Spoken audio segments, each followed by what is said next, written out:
Hilary Ratner, Wayne State University, Emerita Professor of Psychology, and it is my tremendous honor to introduce our Centennial keynote speaker, Dr. Vonnie McLeod.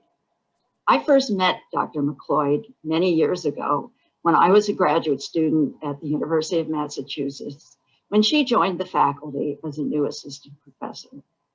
Since that time, she has become recognized as a top developmental psychologist, holding positions at Stanford, UNC, Duke, Howard, and Beijing University, in addition to the named professorship she currently holds at the University of Michigan. In recognition of her work, Dr. McLeod was a MacArthur Fellow, has received numerous honors and awards from multiple professional organizations, and has had leadership roles on national and editorial boards, advisory councils, and committees.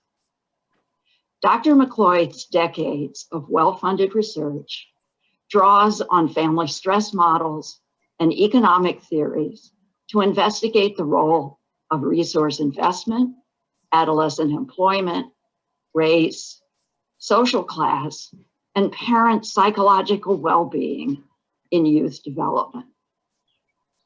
Because of her national profile, Dr. McLeod was selected for the prestigious National Academies of Sciences Committee to reduce child poverty. Her contributions ultimately inspired provisions in President Biden's American Rescue Plan and the proposed American Families Plan. Please join me in welcoming Dr. Vonnie McLeod.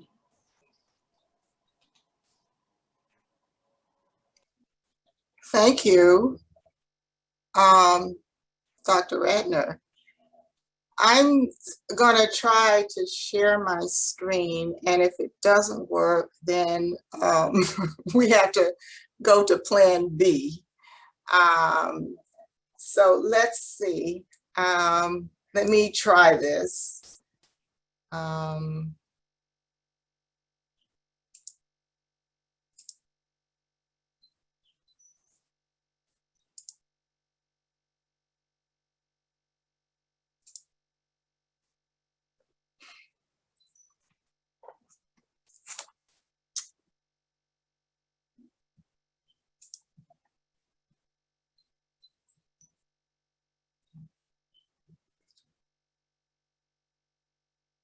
I'm not seeing my how to share. I'm not seeing share screen. No, we aren't either. Okay, I have it up. You just tell me next when you want to advance it, and we'll do it that way. Okay.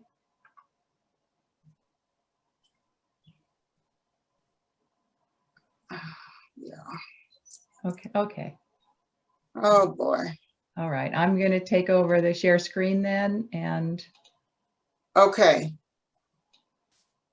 So I need to be able to see. Okay. You good? Yeah, I right. see it now. Okay, and some of these slides I've made changes, and so we'll just have to see how it goes. Okay. Okay. I want to thank Drs. Ratner, Hannigan, and Newman for their invitation to share in the centennial celebration of the Institute. It's indeed an honor. Today I want to focus my talk on childhood poverty, its effects on children's psychosocial development, and factors that moderate those effects, and policies that are expected to substantially reduce poverty in the next year or so. These issues cut across some of the themes on which the Institute's work is focused, including stress, mental health, family relations, and child and adolescent health. So next slide. I want to, this is an outline of my presentation. And I just need to set my my phone for my timer. So this shows you what I hope to accomplish doing, talk about in my cover in my talk today. The demographics of child poverty briefly. I want to make some comments about the link between child poverty and causal well-being, child well-being, and whether or not that is that link is causal. Then I want to talk briefly about key pathways by which poverty affects child outcomes, and mention just a few findings from with respect to child poverty, the family stress model. Then I want to move to talk about some of the work that the National Academy of Sciences Consensus Committee did that resulted in an anti-poverty agenda that has that is very much mirrored in the American Rescue Plan Act that was passed 2 months ago. And if I have time, and I probably won't, I want to say a little bit about contextual factors that influence the effects of policies and programs. Next slide, please.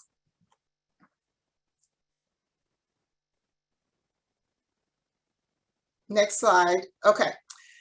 So as I say here, the US is really at a critical moment in racial and ethnic diversity in the child population. In 2019, children of color constituted essentially 50% of all children in the US. And when I use that term, children of color, I'm referring to children, all racial categories of children except white children. So that would include Hispanics, Blacks, Asian, American Indian, Pacific Islander, so forth.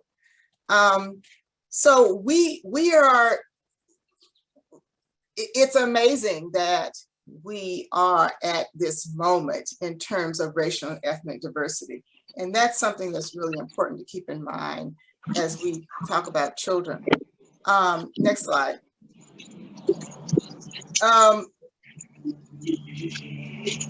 The next slide focuses on poverty, specifically among American children under age 18. In 2019, you see that 1 in 7 children were poor, and 1 in 4 lived in near poverty. 1 in 7 children, that amounts to more than 10 million children. By most measures, the US has much higher rates of child poverty than other rich countries. And Tim Smeating, an economist, has shown that the US has higher rates of child poverty than most other rich countries for 2 reasons. First, the US spends less to support low-income families with children. Roughly, we spend about 3% of the national income on the elderly and families with children, as compared to about 6% minimal in other rich countries.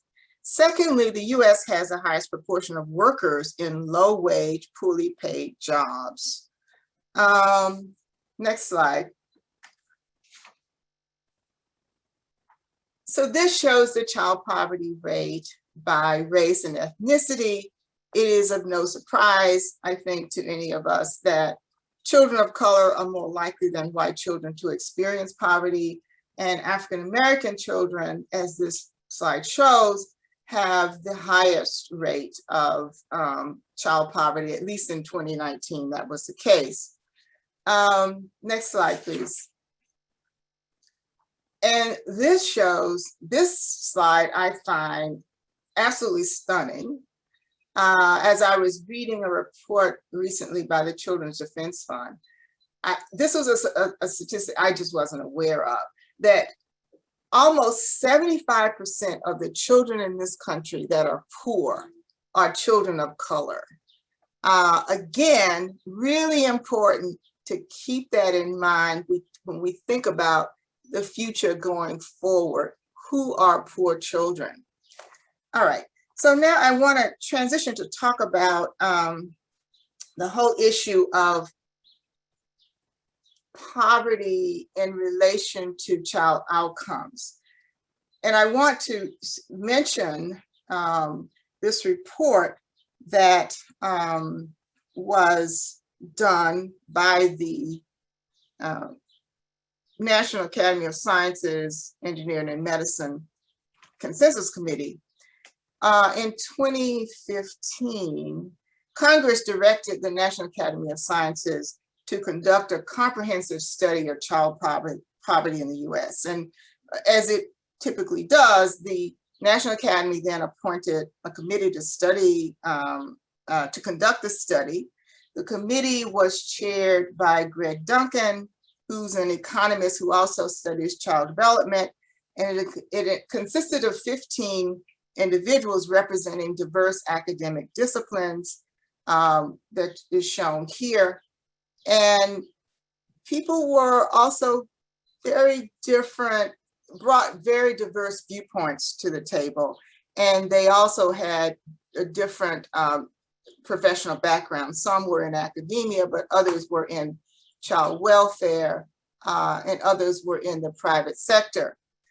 Over the course of almost 2 years, the committee met several times in person and via video conference. The committee commissioned papers and analysis from researchers to assist in the committee's work, and it held 2 open public information gathering sessions. The report that the committee issued in 2019 is shown, you see here, the roadmap to reducing child poverty. Next slide shows the members of the consensus committee. I won't go through all that, just to acknowledge their role in this, because this work was truly a shared task that I think was the better for it, that we came from such different backgrounds. Next slide, please. So the committee was given 3 charges. I can only mention 2 today because of time.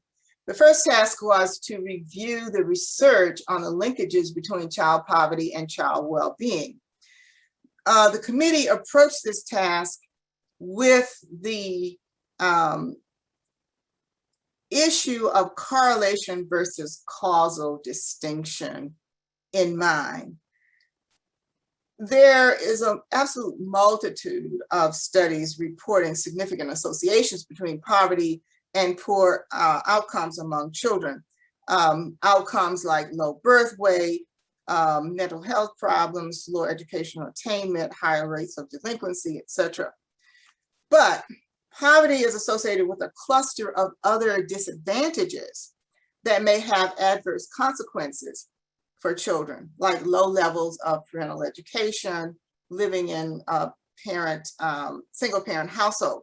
So a key question that the committee needed to address is this: are differences between the outcomes of poor children and children who are not poor a product of differences in income per se, that would be causation, or do they stem from the cluster of disadvantages associated with poverty, which would be the correlational work?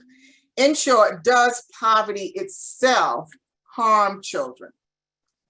Next slide. With this in mind, the committee gave priority in its review to experiments and natural experiments that provided information about the effects of increased income and the effects of near cash benefits. You see those in the 2 panels, 2 green panels. And we gave priority to causal research, these studies, these experiments, because they permit causal inferences that cannot be drawn from correlational research. And of course, the advantage of actually randomly assigning families to treatment and control groups in which the treatment is increased income is that it helps ensure that the groups are similar on other factors such as parental education that may cause adverse child outcomes. And we also looked at natural experiments, and while they don't have random assignment, these natural experiments provide evidence of causal effects in that they primarily rely on policy changes or other circumstances in which families' income vary in ways that are beyond their control. So, for example, the committee reviewed a broad range of programs and policies that are shown here in the green panels. For example, the introduction and periodic increases in the generosity of the Earned Income Tax Credit allowed assessments of whether child outcomes improved the most for children whose families stood to gain the most from the increased EITC benefit levels. Next slide, I'm going to skip that one. Yeah, skip that one. So, after conducting this very extensive review, the committee concluded that the weight of the causal evidence indicates that income poverty itself has negative effects on birth weight and children's physical and mental health, and leads to worse educational performance, lower educational attainment, and worse employment outcomes as adults. And importantly, that these effects are stronger when poverty occurs in early childhood or when poverty persists throughout a large portion of childhood. This conclusion, and I want to underscore this, does not deny that some children are resilient to a number of the adverse impacts of poverty, an issue that I will return to briefly later in my talk. Next slide, please. So if poverty has an effect on children's development, the next logical question to ask is, what are the processes or pathways by which poverty affects children's development? And so you see these two pathways. Scholars have posited two main ways by which poverty influences children's development. The economists emphasize that money and time are the two basic resources that parents draw on when they invest in their children. So the investment perspective or pathway holds that children from poor families lag behind their economically advantaged counterparts, in part because their parents have fewer goods and resources to invest in them. They are less able to purchase goods and services for their children, including cognitively stimulating items for the home, high quality non-parental childcare, and learning opportunities outside of the home. And they may also have less time to spend with their children because they are more likely to be single parents and more likely to have non-standard work hours and less flexible work schedules. These circumstances may make it more difficult to interact with teachers, attend school conferences, and so forth. So the investment perspective has most often been used to explain the effects of poverty on children's academic outcomes. The family stress model, or the stress pathway, emphasizes the impact that poverty has on children's mental health and marital and co-parenting relationships and quality of parenting. It has most often been used to explain the effects of poverty on children's socio-emotional functioning, like internal behavioral problems, delinquency, depressed mood, and so forth. So the next slide shows a detailed example, detailed depiction of the family stress model. This is one of those slides that I corrected last night, but after I had sent my slides to Dr. Hannigan. So can you just click until you see the entire family stress model? Yeah, just keep clicking, keep clicking. Yeah, go back, sorry. That was good. Yeah, that's good. Okay, so this just shows the a more detailed depiction of the relationships and processes that are hypothesized in the family stress model. So this model hypothesized the development of children in poor families is undermined through a cascading process by which insufficient income and lack of access to low-cost sources of credit, for example, creates economic pressure as parents struggle to pay bills. Economic pressure creates psychological distress, mental health problems like irritability, tension, depressive mood, and that can spill over into marital and co-parenting relationships and to parenting that is on average more punitive, harsh, inconsistent, and less responsive to children's needs.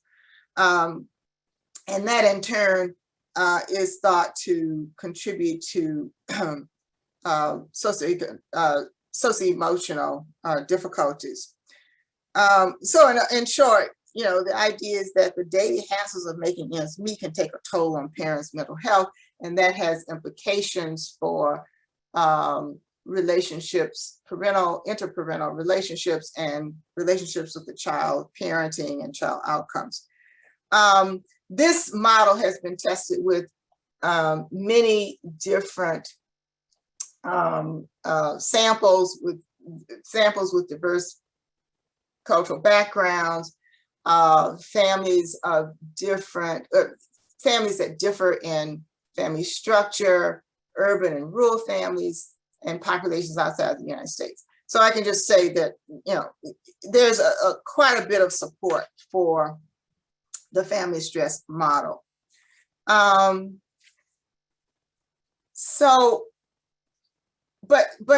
focusing on just what's going on in the family is very limited. It's important to acknowledge that. So let me, can you move on to the next slide? This is another slide that keep clicking. Okay, good, right there. No, go back. Good. Okay, so while much of my research has involved testing variants of the family stress model, and I'm focusing on what's going on in the home, my students and I have also extended the model to incorporate neighborhood and school-related factors. So, you know, obviously the environment of childhood poverty is multi-layered, and there's more to understand about the processes by which poverty affects children than what's going on in the home.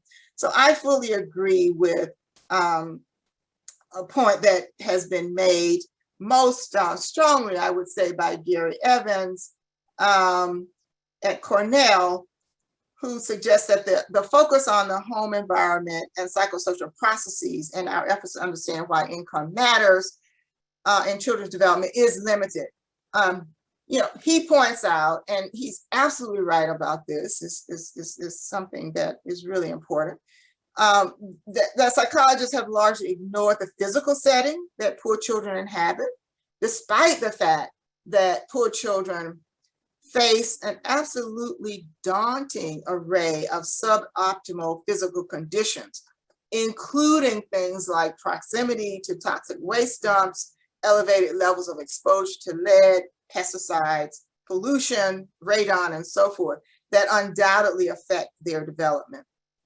And so that has led to a third perspective, the environmental stress perspective, that has been formulated by developmental psychologists and neuroscientists. And I see that as a corrective to the more narrow emphasis on family processes. Okay, next slide, please.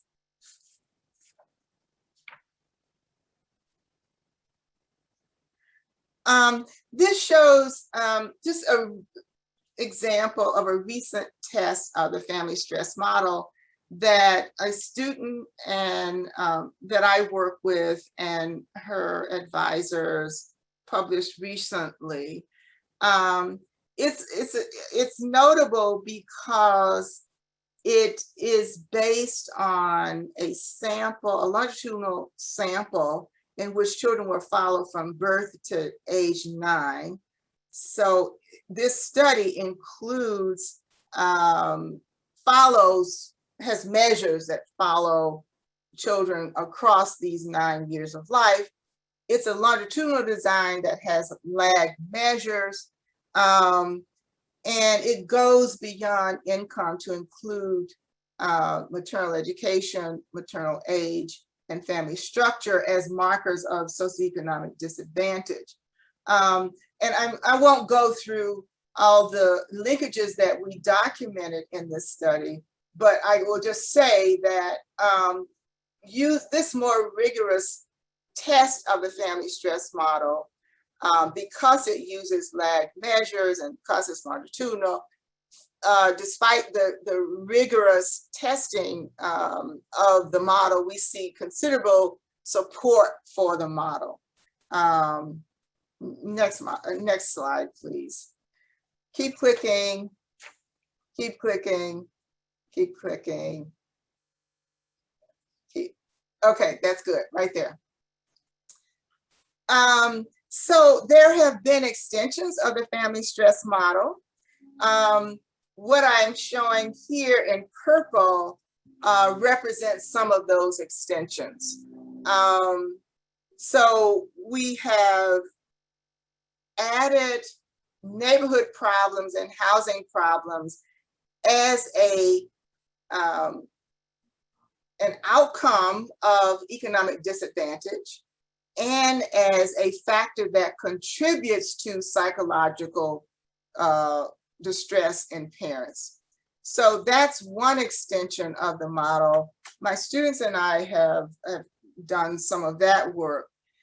Other people have done work looking at moderators of the relationships in the family stress model. So one of these studies shows that it focuses on familism as a value orientation. This was a study done by focusing on Mexican American families. Familism is regarded as a core feature of Latino culture that emphasizes duty and family responsibility to provide help and tangible care to kin. And this study suggests that this value orientation can interact with environmental stresses to influence parenting. So in this study done by White,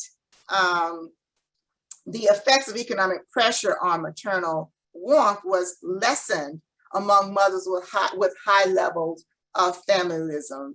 It's thought that mothers who endorse familism more strongly find the parenting role to be a very salient aspect of their identity and believe in making sacrifices to provide care to their children that reflects honorably on the family, and therefore may not be as much affected in their parenting by economic pressure.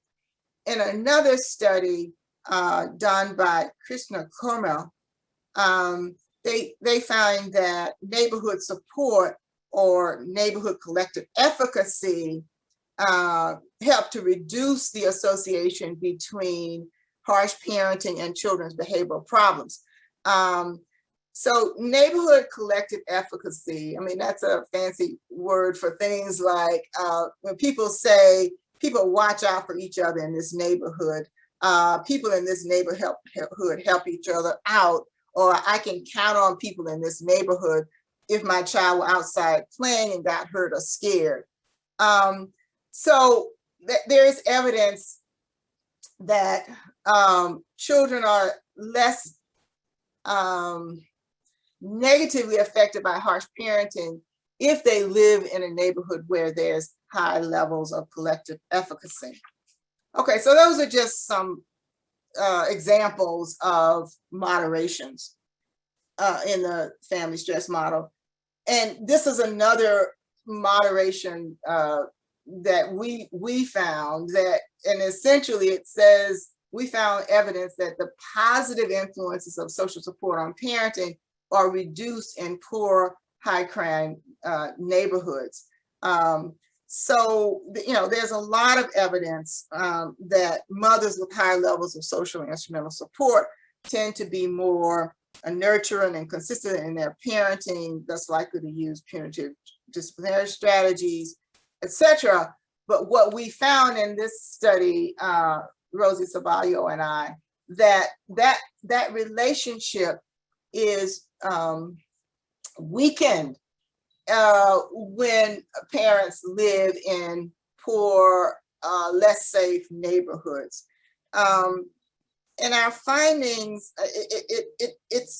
there are different ways to interpret this. There are probably many things going on here, but one interpretation is that in high crime neighborhoods, the support provided by highly stressed network members may be compromised by the demands that these same people are also likely to be making. Okay, next slide, please. So as I said earlier, some children are resilient to a number of the adverse impacts of chronic poverty, and some of these protective factors I'm showing here. There are some internal characteristics of the individual that seem to contribute to protective effects. Home and family, neighborhood, and school are also factors that have been found to contribute to resilience. Next slide, please. So when I talk about resilience, I'm talking about what protective resilience that is of the protective nature. There are different models of resilience: compensatory, protective, and challenge. And I find the compensatory and the challenge really intriguing. But we haven't done, I don't know, I haven't done any work that speaks specifically to the challenge model of resilience. I've certainly done some work that speaks to the compensatory model. But when I talk about resilience, as in this talk, I'm really talking about the protective model of resilience. Next slide, please. So here, as I was preparing this talk, I was trying to figure out how to synthesize some of what we know about social factors that protect children's psychosocial adjustment against the effects of chronic poverty and its causes. And I decided the best way to do it was to just put it in a table like this.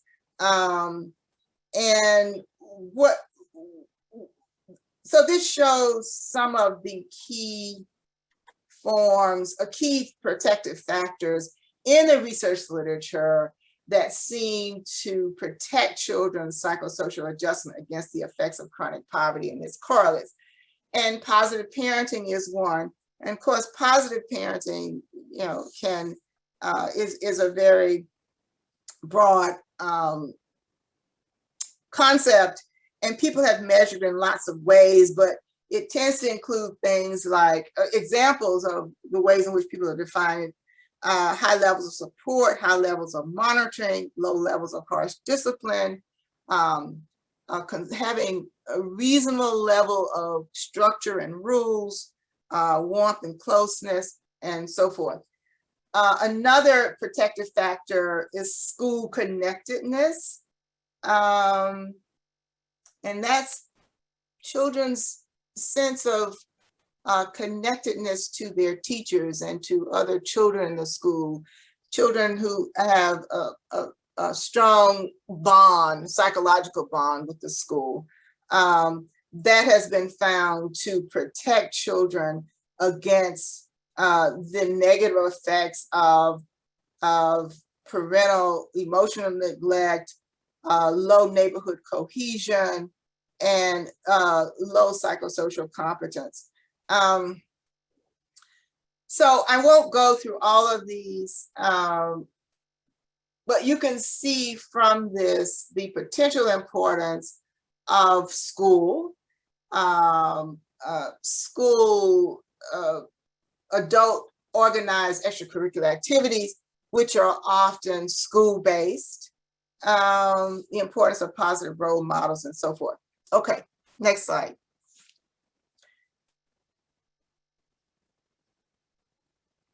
One of the questions that I think has emerged in the literature in recent times is the question of whether or not psychological resilience is to chronic poverty, whether or not it's only skin deep. It's a very provocative set of findings. I don't think we have a whole lot. I mean, there's more work to be done on this, but Jean Brody has done some research that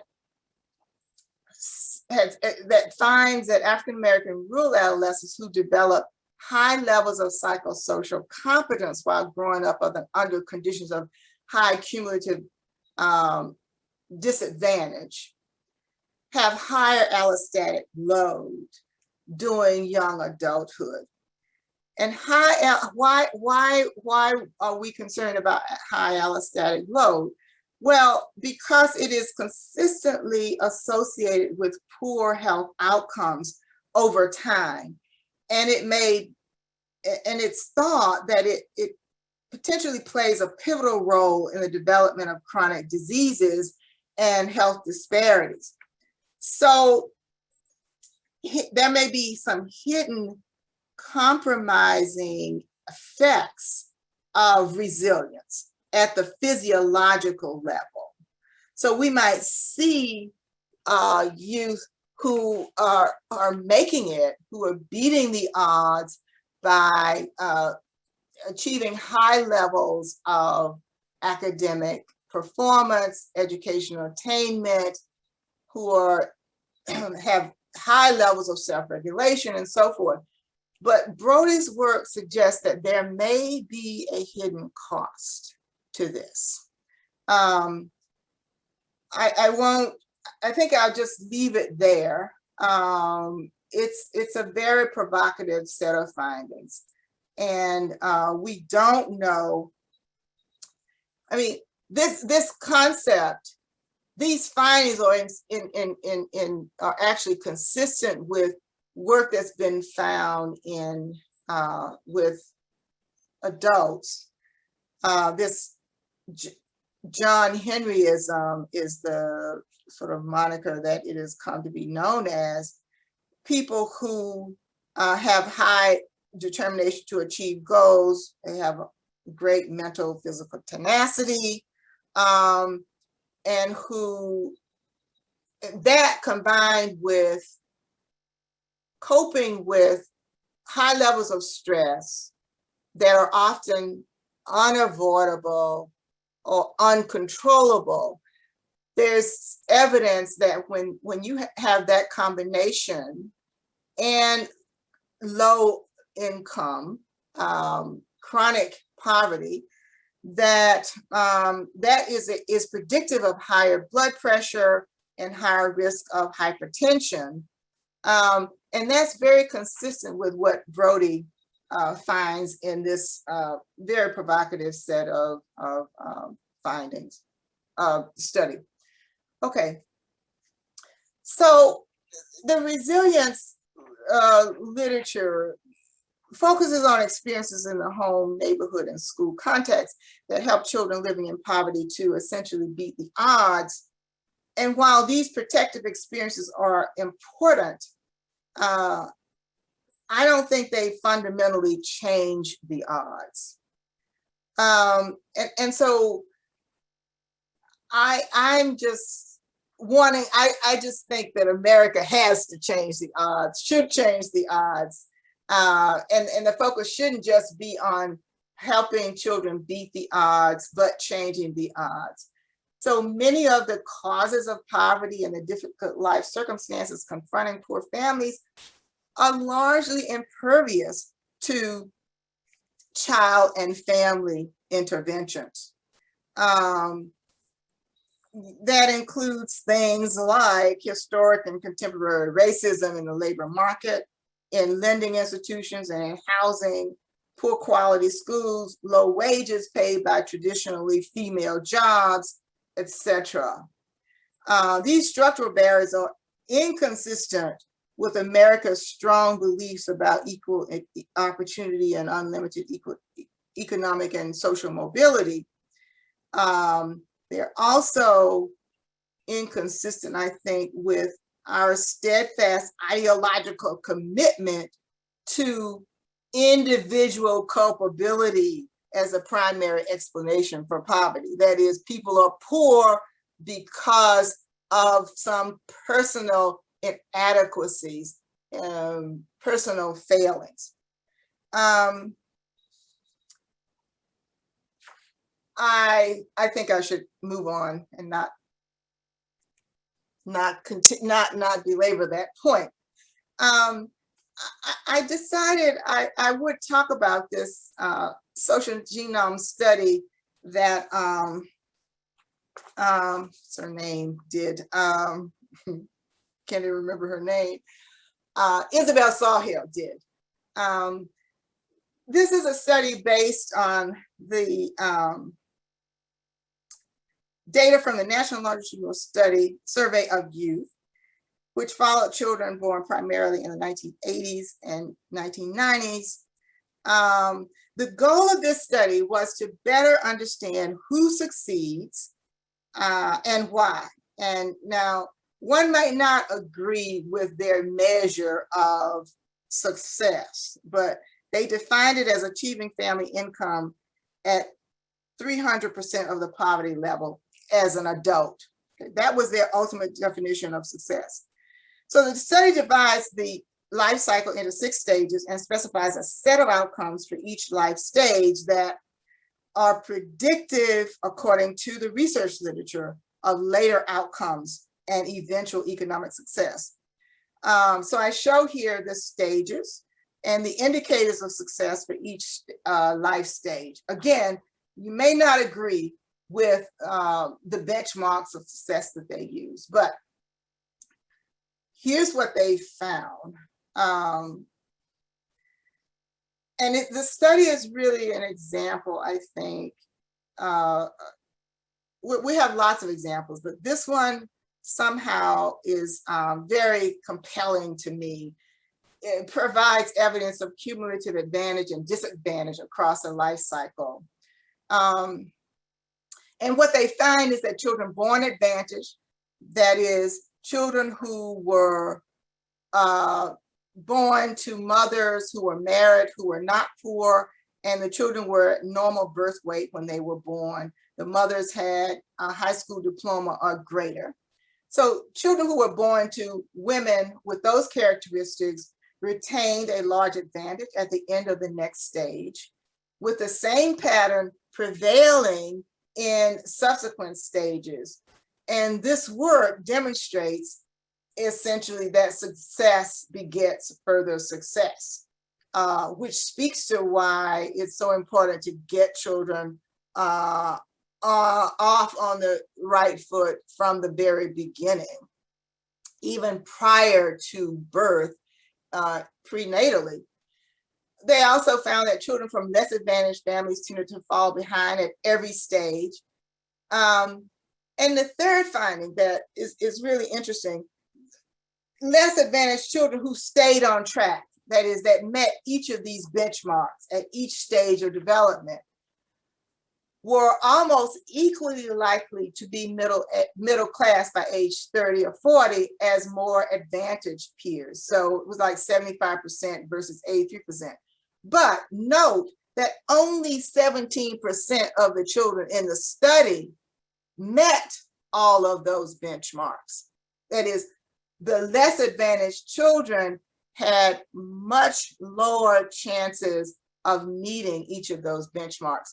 So I think that the resilience literature speaks to who those 17% of the low-income children are. I'm just making that leap. I think that that's part of what's going on. The other finding that they reported was that racial gaps were large from the start. And here they're talking about Black children versus white children. And these racial gaps did not significantly narrow over time. So, you know, what do you conclude from this? Keeping less advantaged children on track at each and every life stage is certainly important in trying to build a stronger middle class. but staying on track is very difficult for disadvantaged youth, but not impossible. Some interpret these findings as showing that individuals who work hard, avoid pitfalls, and make responsible choices greatly improve their odds of success. But we have to keep in mind that the environments in which many poor children live and the constrained opportunities that they face make it difficult to achieve many of the benchmarks used in the study. That's why only 17% of them were able to do that.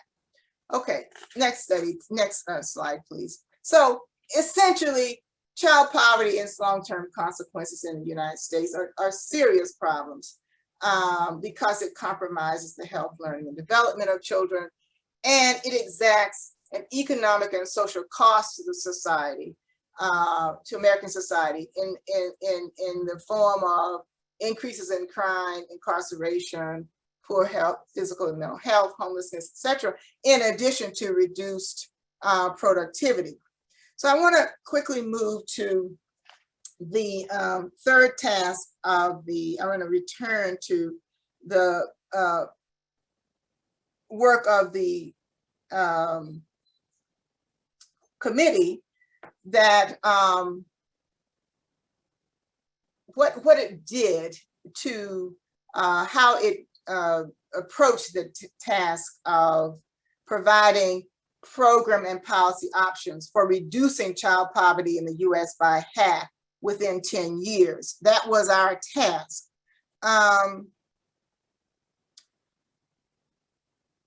Next slide. This idea of reducing poverty in half in 10 years, it mirrors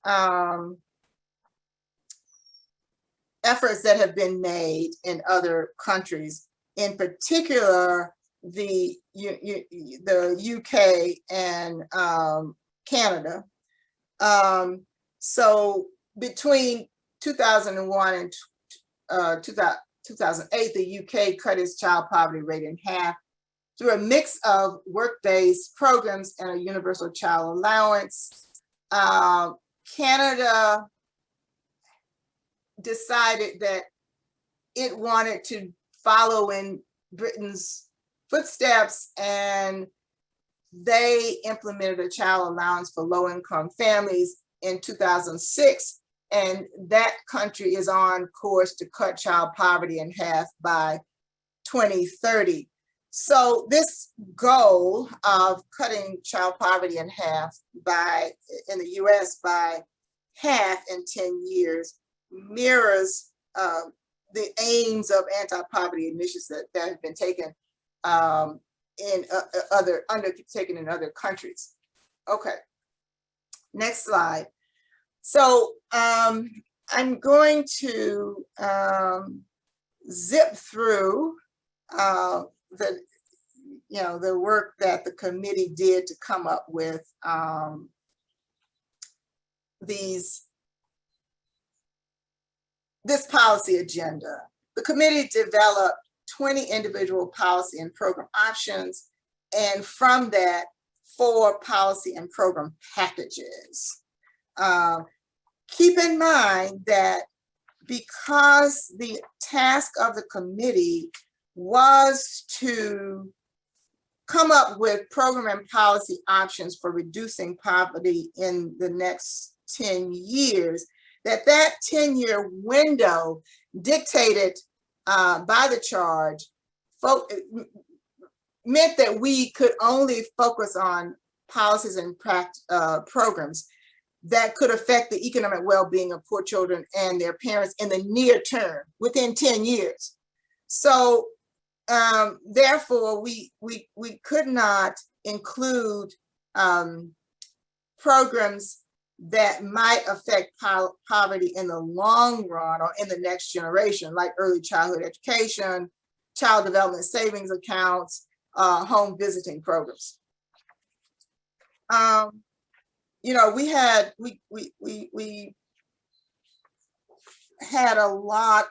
compiled a very long list of promising anti-poverty policies and programs. We reviewed the research literature. we drew on the expertise of the members of the committee. We solicited policy memos. We invited outside testimony from a large number of experts working in universities, policy organizations, and we held these 2 public information gathering sessions. This shows you here the 5 criteria that we use to assess each policy or program that it considered. Now, keep in mind, we are looking at policies and programs that have been evaluated in the research literature in terms of their poverty reducing power and their effects on children. If it's not all studies had both of those things. So the 5 criteria here shown here are the ones that we use to winnow the long list of promising anti-poverty policies and programs. The most important criteria was the strength of the research and the evidence, evaluation evidence. Not all of the policies and programs that the committee identified met all 5 criteria.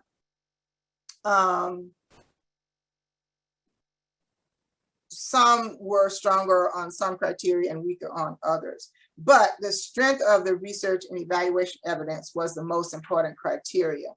I also want to point to the fact that poverty reduction within high-risk subgroups like African American and Hispanic was a major consideration as well.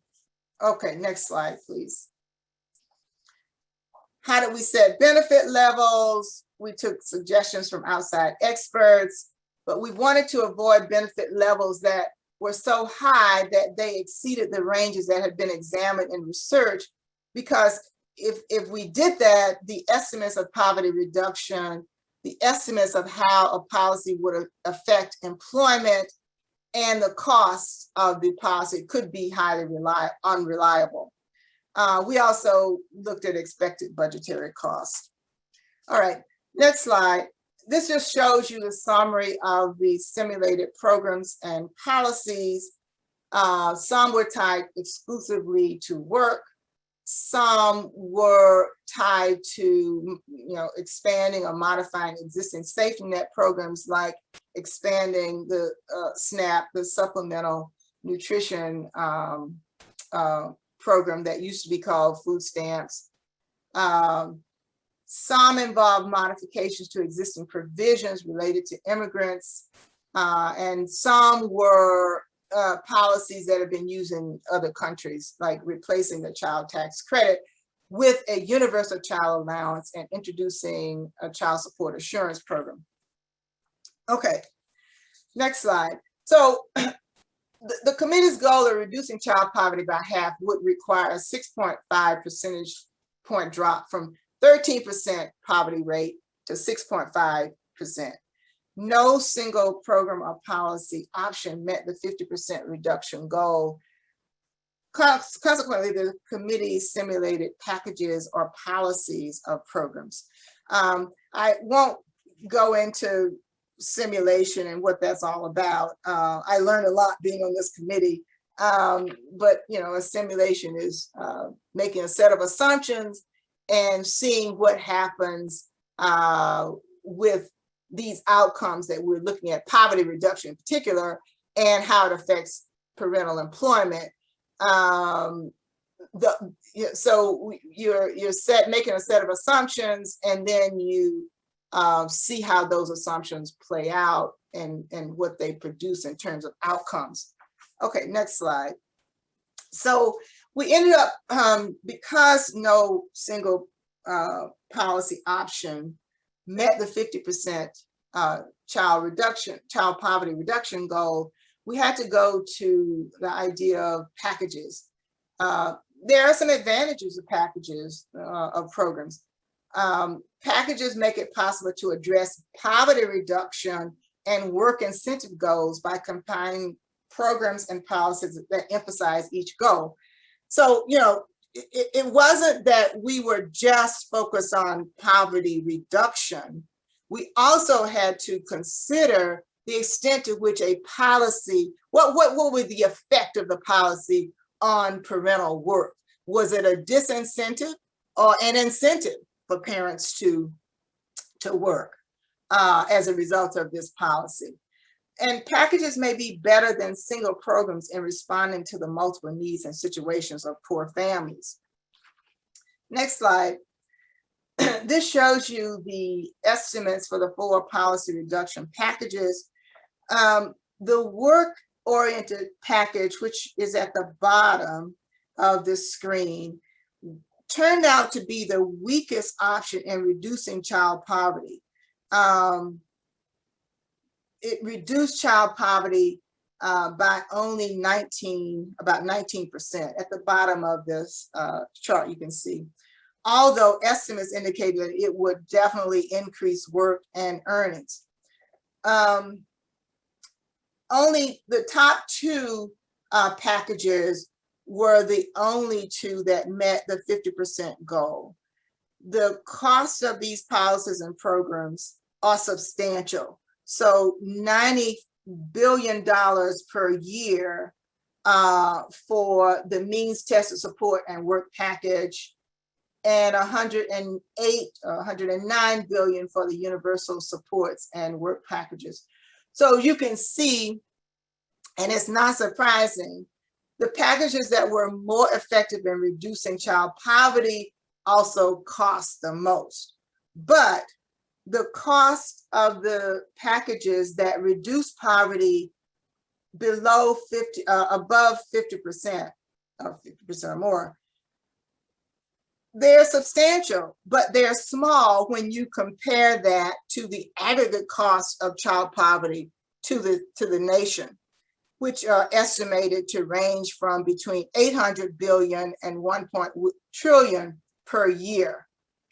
Okay, so this shows you what was in each of those packages. I won't go through all of them, but you can see that the work-oriented package involved expanding the earned income tax credit, the child care tax credit, increasing the minimum wage.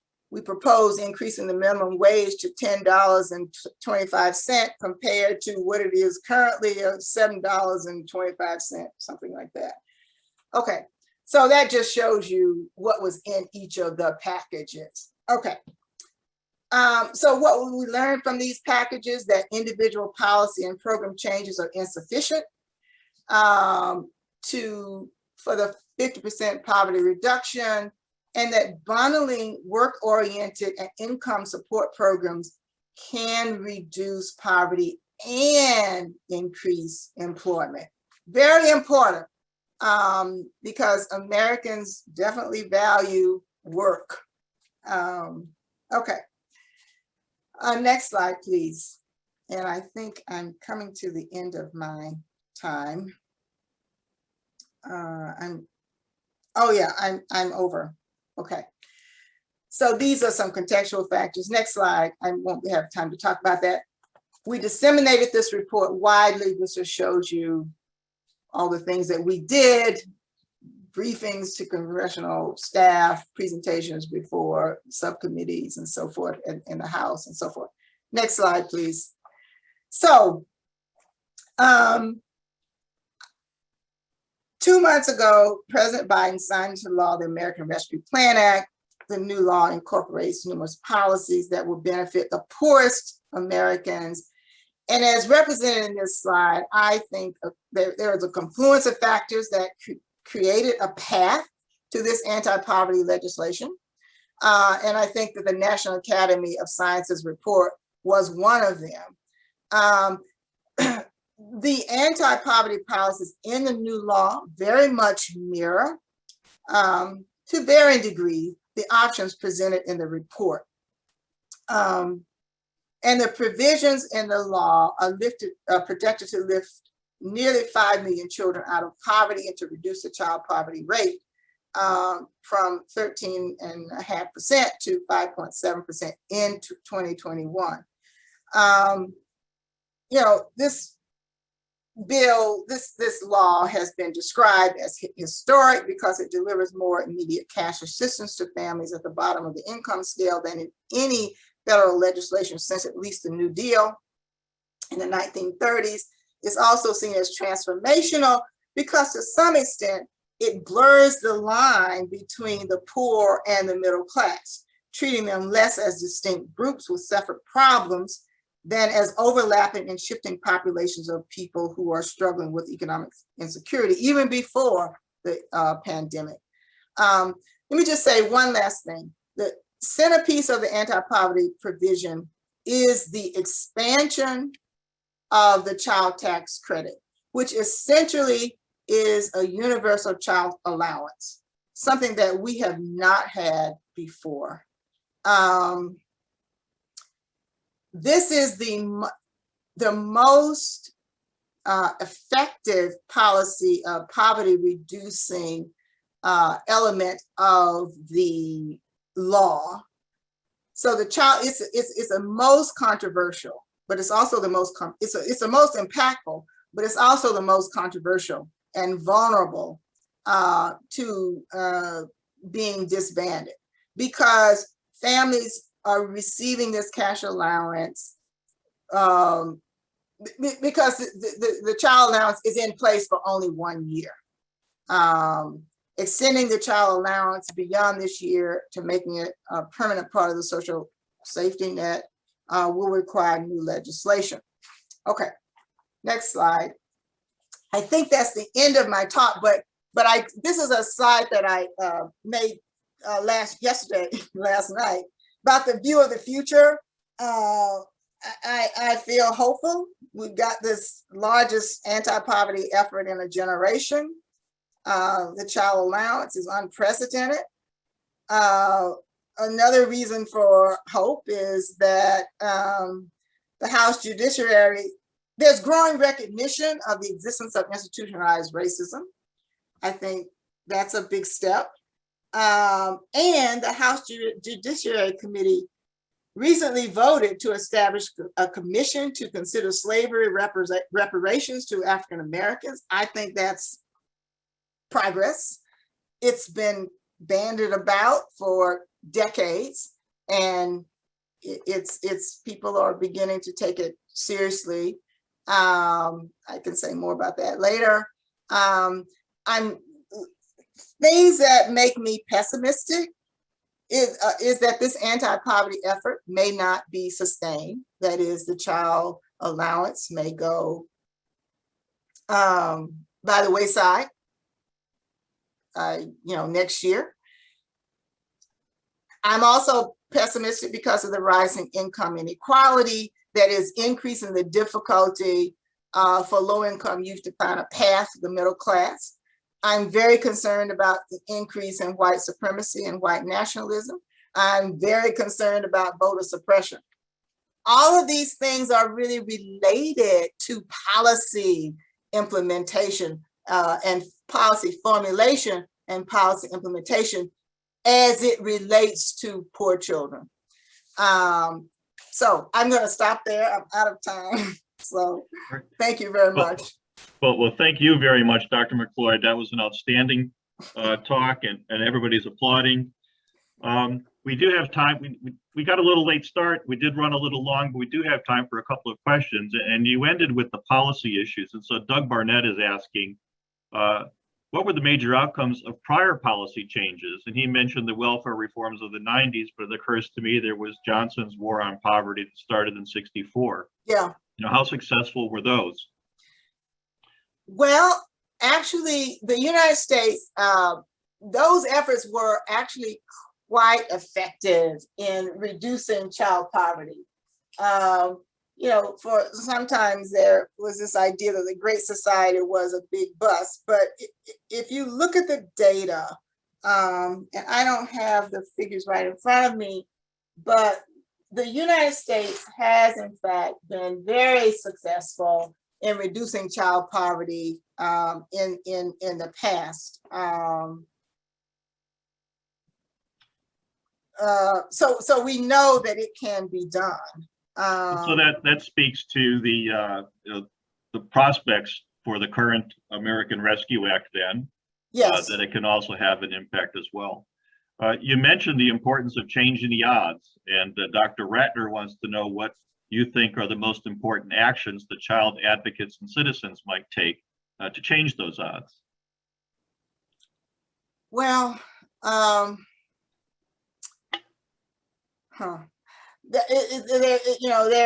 would think that there are many, it's a multi-layered process. I think supporting, knowing where your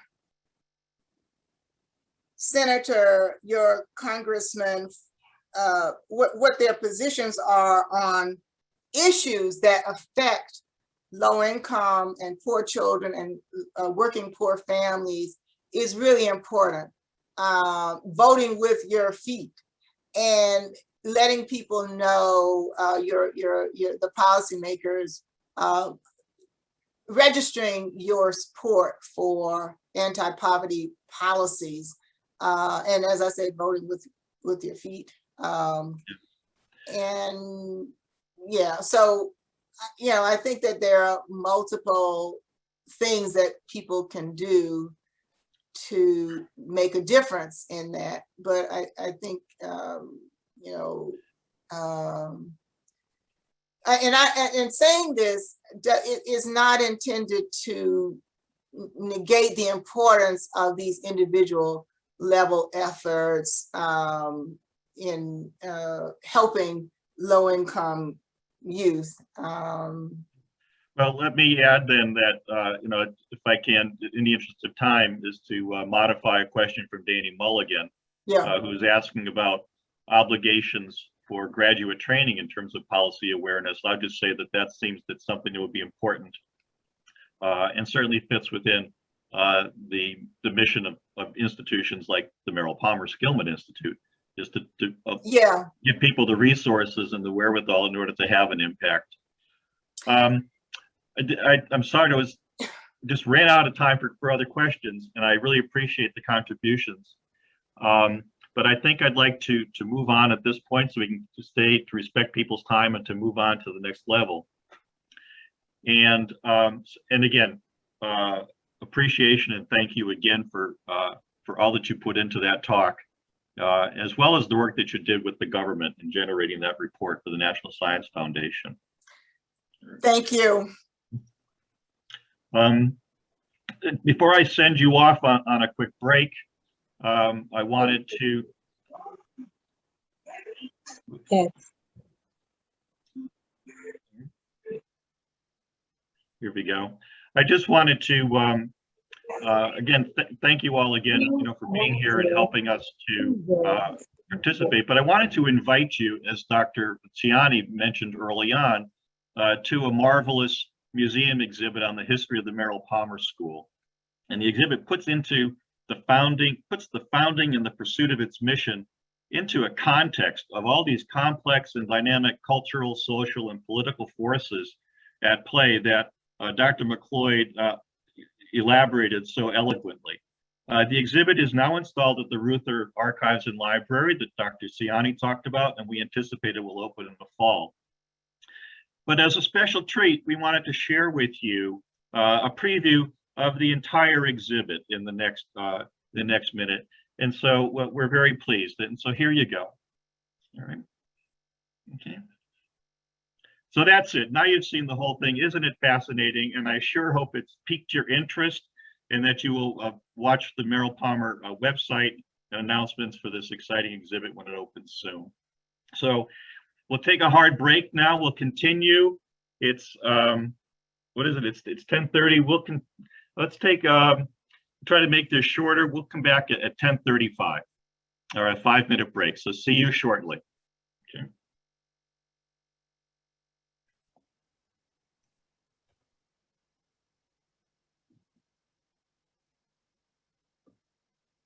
Okay, Cheryl, can I try my slides now? Is that Brenda? Yeah, hi. Yes, hi, Brenda. Hi. Yes, go ahead. Yep. Those Let are me the stop wrong- sharing. Yes, go ahead. Okay, hold on. All right, I'll be right back. So Cheryl, I sent mine to John too, in case there's a Yeah, problem. he sent them to me, so we have triple backups. Okay, all right. But I have a good feeling. I think yours is going to work just fine. So hold on, I had the wrong PowerPoint up. Oh, hold on. Somehow I had the wrong one up. Meryl Palmer, here we go. Okay, so let me just share. Let's see if it'll work. Share. Are you seeing my screen? I am seeing your Gmail account. Okay, so that means it's working at least. Okay, that's Okay, you know what? Let me take all these off. somewhere in there is Yeah, your let's take all PowerPoint, I these hope, off. before we start reading all your private emails. All this stuff off. Okay. And you can see it. Oops. Can you Oh, see it? I did for a second. Wait. Okay, that's see it good. now? And then put it in slideshow mode, and we should be Yay! good. Yay. Okay. All Do right. you? Oh, you can't leave it up there because Dr. Stacks has to introduce you first, Oh, and I have to take back the screen share to do that. Sorry, but okay. All right, I'll get out. you're looking good. You know what you're doing. Okay, great. So you want me to stop sharing, I guess. Yeah. Okay. All right. I'm gonna Okay, go great. get. Thank you. Yes, go take a break, walk around a little bit. Hi, Cheryl. Can I try mine too, please? Absolutely. Thank you. Okay. Greetings, Jorge. Welcome. Hey, thank you. Thank you so much for the invitation. I'm excited about this. All right. It should be there. Is it up there? Start to do Yes, your, I'm seeing a lot of side stuff though. I'm are not you in seeing presentation mode? Yes. Let me. Slideshow? Yep. Yeah. Let me. Let me do it this way.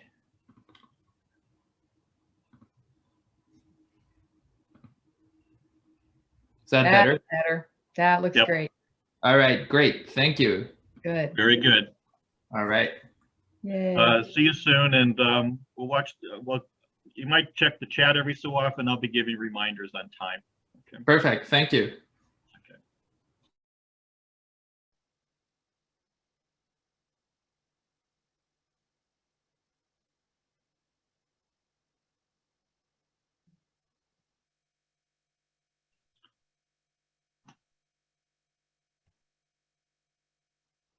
Whoops.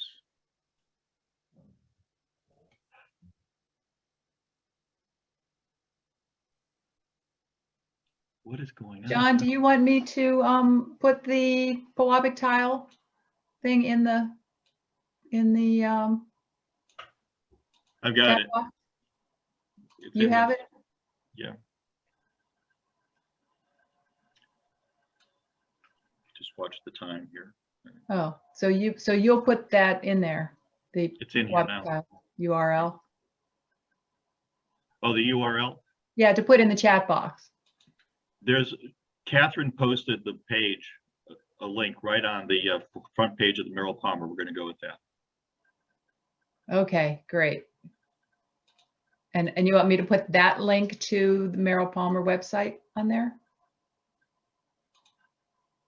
In the chat As a box? hot link. Yeah. Yes, in the chat box, put a hot link to that. Yeah, Yes, in the yes. chat box.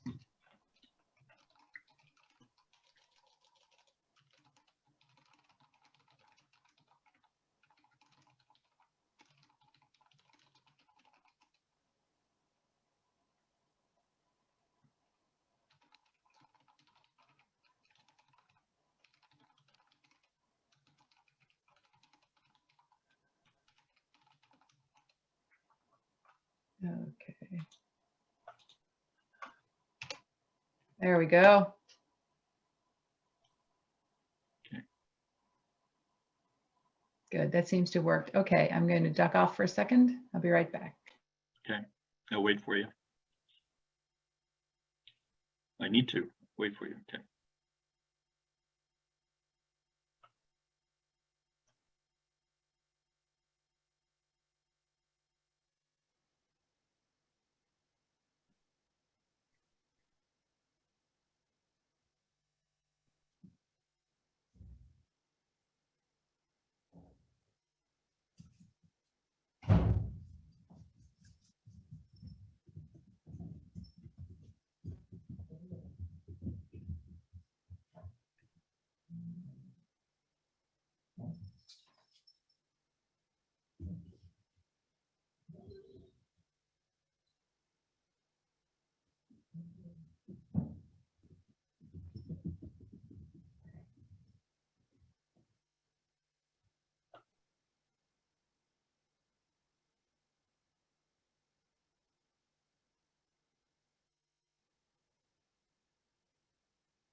Maya.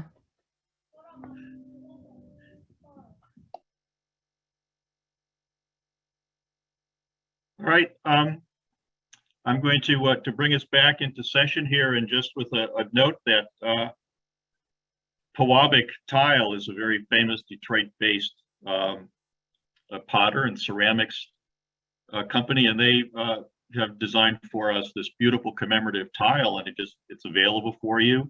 $100 for a centennial. That seems appropriate, and all those proceeds will support Merrill Palmer. You can find a link to this on the Merrill Palmer webpage, and Cheryl also posted it in chat if you want to see a link as well.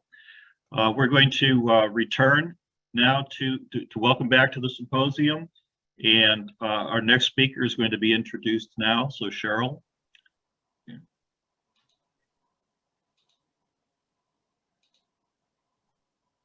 It's such a pleasure to welcome Brenda Jones-Harden, whose work exemplifies our mission here at the Merrill Palmer Skillman Institute. She began her career as a child welfare social worker and brings an infant mental health lens to her research in child welfare and early care and education. Her work has had a tremendous impact on policy and practice aimed at improving the quality and effectiveness of child and family services. Dr. Jones-Harden directs her prevention and early adversity research laboratory, examining developmental and mental health needs of young children who experience early adversity, maltreatment, or other trauma. She focuses on preventing maladaptive outcomes through parenting interventions, early care and education, home visiting services, and infant mental health programs. Dr. Jones-Harden is very generous with her time and expertise. She consults and provides training across the world to both clinical and research audiences on effective infant and early childhood mental health interventions, reflective supervision, and working with high-risk parents.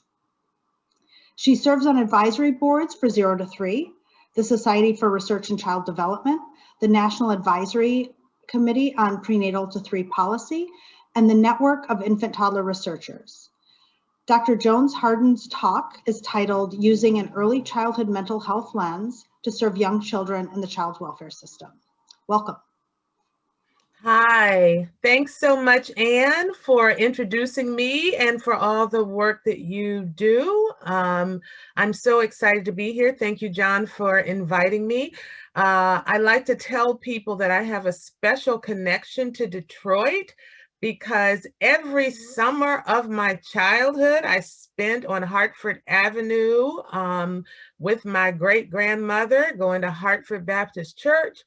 And I was actually there in the middle of the riot, saw Charles Furniture Store go down in front of us after a visit to the zoo, where we were running down the street away from the fire. So that was my traumatic memory of Detroit, but I have very, very good memories of being there with my great-grandmother, who was the best cook under the sun. Never got that from my own mom. So anyway, I really, wish I had gotten a chance to be there with you in person, because I had all these plans about going back to visit my old haunts and things. So thank you for inviting me. I also just want to say, I have to give a shout out to Vani. I teach Vani and cite her all the time, but I rarely get a chance to listen to her for an hour. And I took 4 pages of copious notes that will be in my next paper or a presentation or class. So I'm so happy that I get a chance to learn from my colleagues as well. So I'm going to share my screen and let's hope that it works for me without any problems. I'm so hopeful.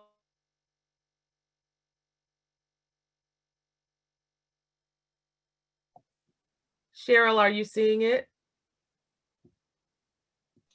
Yes, well, I'm seeing all the slides. Right. I'm going to turn it to slideshow. Okay, all right, Beautiful, great. perfect. No problem. Okay, so I'm going to really help us think about child welfare. So I'm going to go narrow.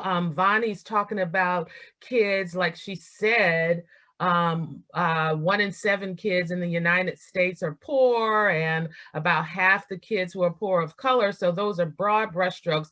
I'm going to narrow us a little bit and talk about the kids that I call the poverty plus children, the children who are by and large very, very poor, but also have that cluster of risk factors that Bonnie talked about in extreme. So let me start out with my first premise, and that is really this group of kids that I'm going to talk about, little teeny people in the child welfare system, are the most vulnerable population in the United States. And I will say that right out, I'm clear about it, and I hope I can convince you of it as I share with you some of the research that I've done and other people have done about this population. The other thing I want to state at the outset is that when you look at these kids' trajectories from a developmental perspective, from an infant mental health perspective, you see that they have the worst outcomes. But also when you look at their trajectories through this human service delivery system that's designed to support children, you also see that they have the worst trajectories. I'm going to end with on a positive note and talk about what I think we can do about it. So I'm just not going to say this is the highest risk group. I'm going to talk about what we can do to make their trajectories better. Okay, but I have to give you some epidemiologic data. We have to start there so we're all on the same page. Hopefully you all know some of this. This primarily is from the child maltreatment book that comes out. It's free every year. I wait for it. I download it. I use it in all my talks about these little kids.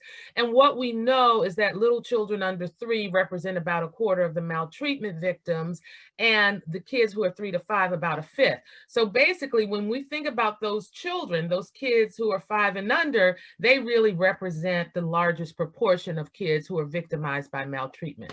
Now, this is one of my saddest slides. When we think about child fatalities, about 70% of those fatalities in the child welfare system are with kids under 3. And if you think about it, you can see why, right? If you think about abusing a child under 3, think about shaken baby, for example, that happens when parents get so distressed because they can't tolerate the baby crying and they don't know what to do. They don't know how to modulate themselves. They don't know how to respond appropriately. They don't know how to go take a break. You know, when you shake that baby, that little brain is bouncing around in the skull and of course ends up with lots of neurologic problems that could lead to death.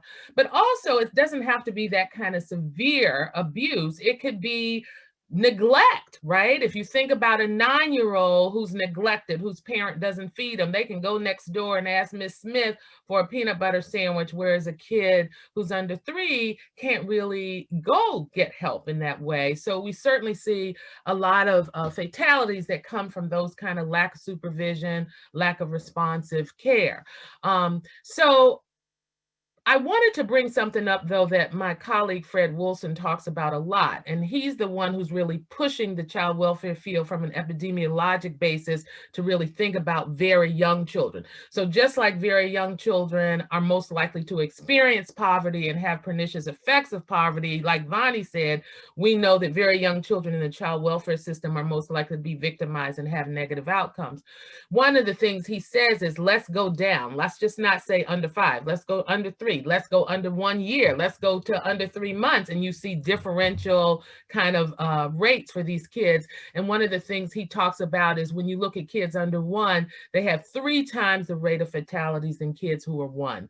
So from a child welfare perspective, we have to really think carefully about those kids under 1 because they are really, really most likely to be victimized and certainly have the worst outcomes. All right, so it makes sense when we look at what we know about the caregivers of very young children, of infants, why they are most likely to be victimized. when you compare caregivers of infants to caregivers of older children, the caregivers of infants have this range of risk factors that are at higher rates than caregivers of older children. They're more likely to abuse drugs and alcohol, and that's one of the reasons we see this high rate of victimization, right? We have a lot of kids who come in from substance abusing families. These caregivers are more likely to have experienced prior or active intimate partner violence, more likely to have had a serious mental health problem, more likely to have a history of child abuse and neglect themselves, that intergenerational transmission of child maltreatment that we know so well about in the early childhood mental health field, more likely to have high stress in the family, and more likely to be recently arrested. So the bottom line is these are kids that need particular attention in the child welfare system, which is one of the reasons that folks like me who are very prevention oriented are saying, let's try to get at these families with very, very young children in a much more intensive way. Okay, I have to say a word about racial ethnic disparities. Just like Vani talked to you all about the racial ethnic disparities in poverty, we see the same thing in child maltreatment as we see in a lot of other human service delivery systems as well. But just in terms of child maltreatment, African American children have the second highest maltreatment rate, only behind Native American children, which is another story. We have so much work to do on that front. African American child fatalities, almost 3 times the rate of what happens with white children. And interestingly, from a service delivery standpoint, African American children get less and lower quality preventive support and mental health services. So not only are they more likely to be victimized, they're less likely to get the support that they need to address the compromised outcomes that this victimization might spur. And we know that for African American infants, they have higher rates of maltreatment. And there is some research that that interaction of age and race, African American infants, is really what is behind the racial disproportionality that you hear in a lot about in the child welfare system, that Black kids are more likely to get placed and everything. There's some literature that what happens to African American infants is really driving this. There is some suggestion that a lot of this is due to poverty, all the things that Vani talked about, but also that a lot of Black children are born to adolescent parents, which, as you all know, the adolescent parenting rate is really declining in our society, not so much for African American families. Okay, let's go to the EPIC data about infants in foster care. Just like the maltreatment victimization data, we know that babies are the largest age group of kids who are entering foster care. And if you think about what social workers think, they're erring on the side of caution, right? Babies can't run and get help. They can't articulate when something's happening. So social workers are much more likely to move those children into foster care, even though the risk looks similar to sometimes to what older children might have. We also know that when we think about those babies under 1, remember that sort of argument I said that Fred Wilson is making, let's not just think about under 5 or under 3, let's go under 1. Then when you look at the babies under 1, they're 4 times more likely to be placed in care than older children, a lot of which has to do with substance abuse, by the way. All right. The babies though, those kids under 3 months, they not only are more likely to go into care, but they stay longer. And again, from an early childhood mental health perspective, this is particularly worrisome because one of the things that we think a lot about in early childhood mental health is stability of care in order to have a secure attachment experience. And we know that the longer kids stay in care, the more likely they're going to experience this instability. So when they come into care early, before 3 months of age, their median stay is about 17 months, which is, if you all are attachment people, you know that this is really, really bad news because this is sort of after the consolidation of attachment should occur. Now, this is one of the things that I'm particularly concerned about, that when we see kids who are coming into care as babies, you all know that in child welfare, reunification is typically the first goal that you're going to have, right? That you want children to go back home to their birth families, which is something that I believe in very strongly, very strongly. It's where I've spent the majority of my work life as a clinician as well as a researcher. But what we know is that when you send the babies back, 1 in 3 of them are going to come right back into care.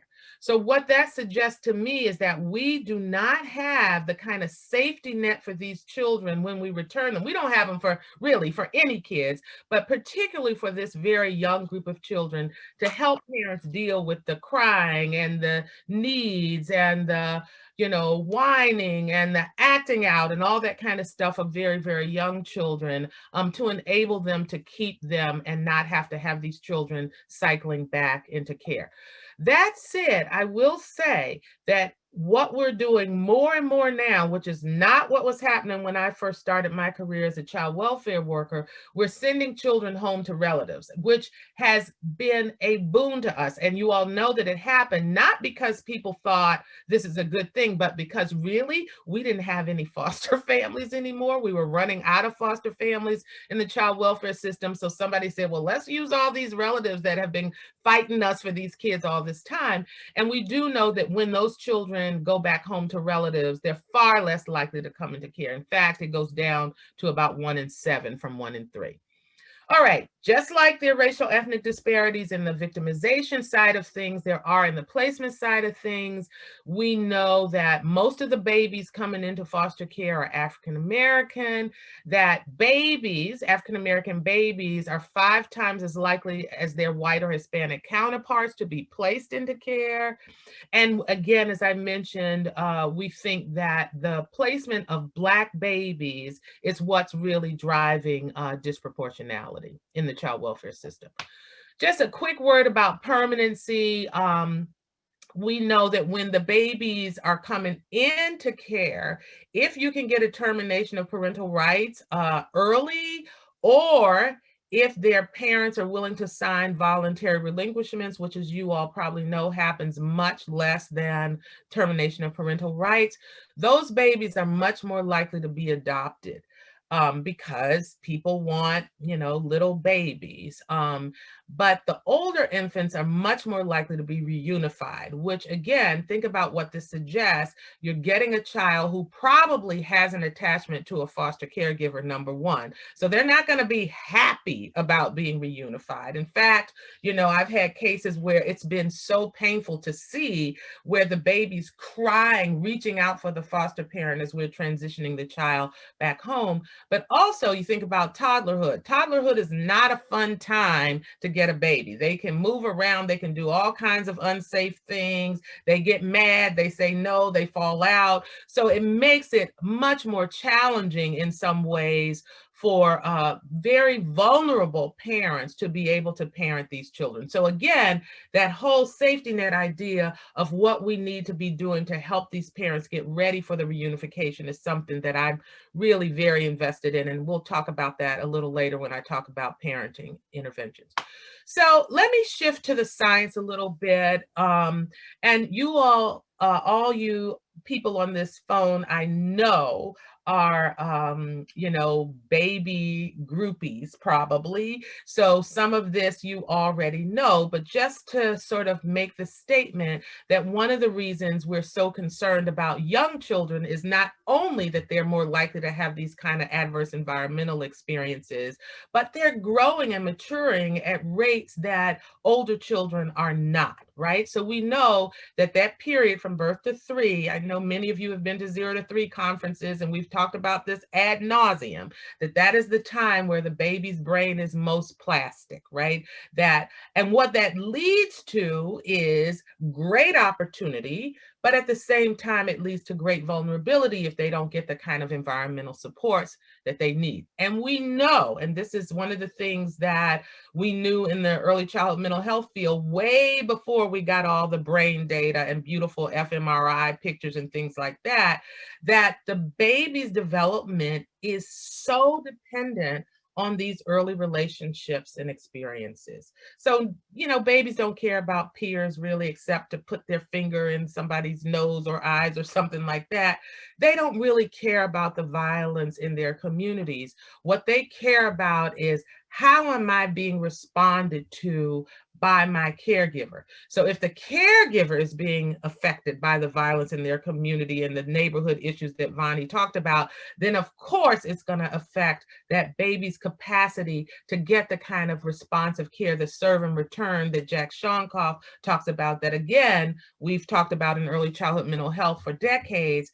Those relationships end up being critical for babies, not only to thrive, but the under the skin that Vani talked about, the brain development, but also the other kind of physiologic development, like, being able to have a reasonable HPA system and a reasonable system that allows you to be immune to infection and all that kind of stuff. We know that those early relationships matter for those kinds of things.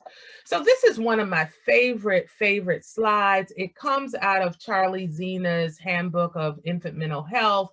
Chuck Nelson, who's in Boston, has written that chapter for the Handbook of Infant Mental Health, I think, for the entire time.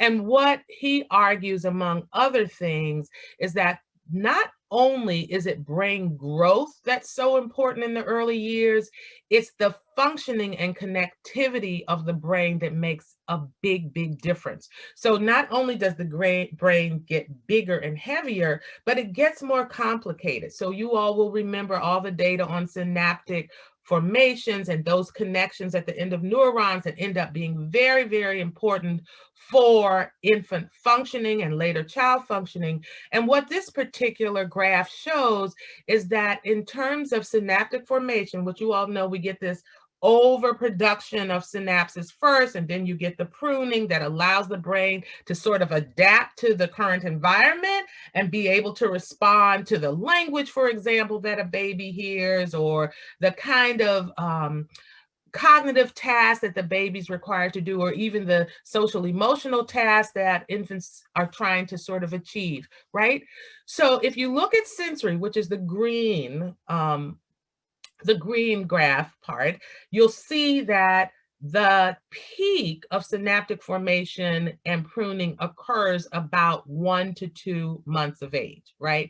Which says, okay, sensory, remember that's about vision and hearing, right? What's one of the most important developmental milestones for babies? Language. If you don't hear language, how are you going to be able to speak language? So look at the pathway, critical at around 2 months of age, language around 7 months of age, right? So languages, we hear about the vocabulary spurt that occurs from 18 to 24 months of age. Well, you can't get that vocabulary spurt unless you're hearing language and being able to respond to language with cooing and babbling and all those kind of early vocalizations that the language folks teach us so much about. And then higher cognitive functions, the peak for synaptic formation is about 1 year of age. And I always like to suggest to people that if you are struggling with wondering why your adolescents act so crazy, just look at this graph and it'll tell you, because their higher cognitive functions really are still developing past 15. And we know now from some of the adolescent brain research that it's not really, that frontal lobe is not really working as it should until really around 25 years of age. So all of us like me who are parenting adolescents, this helps me to calm myself down. I keep saying it's their brain, it's their brain. Okay. Another one of my favorite graphs to show about the science is, this is a study, a UK study, it's Rudder study. You all know that many people went to the Romanian orphanages as a way to have a natural experiment, if you will, of what happens when children experience extreme neglect. Some people actually did much more carefully designed, rigorous experiments and did these randomized controlled trials of removing children from the orphanage and leaving some there. Or one of my colleagues, Nathan Fox and Charlie Zena, who's the editor of each of our handbooks of infant mental health, did a study where they randomly assigned kids out of the Romanian orphanage to what they call Cadillac foster care that we would never see in this country. They had 24-hour access to respite care, 24-hour access to psychologists and social workers. They paid the foster parents a living wage, which would never happen in our country. But also, as you all know, we would never have an IRB that would have approved this in our country either. So that's one of the reasons why we don't have these kind of studies, because we used to have institutions in this country as well, but we don't have any studies like this. So this is one of the Romanian orphanage studies.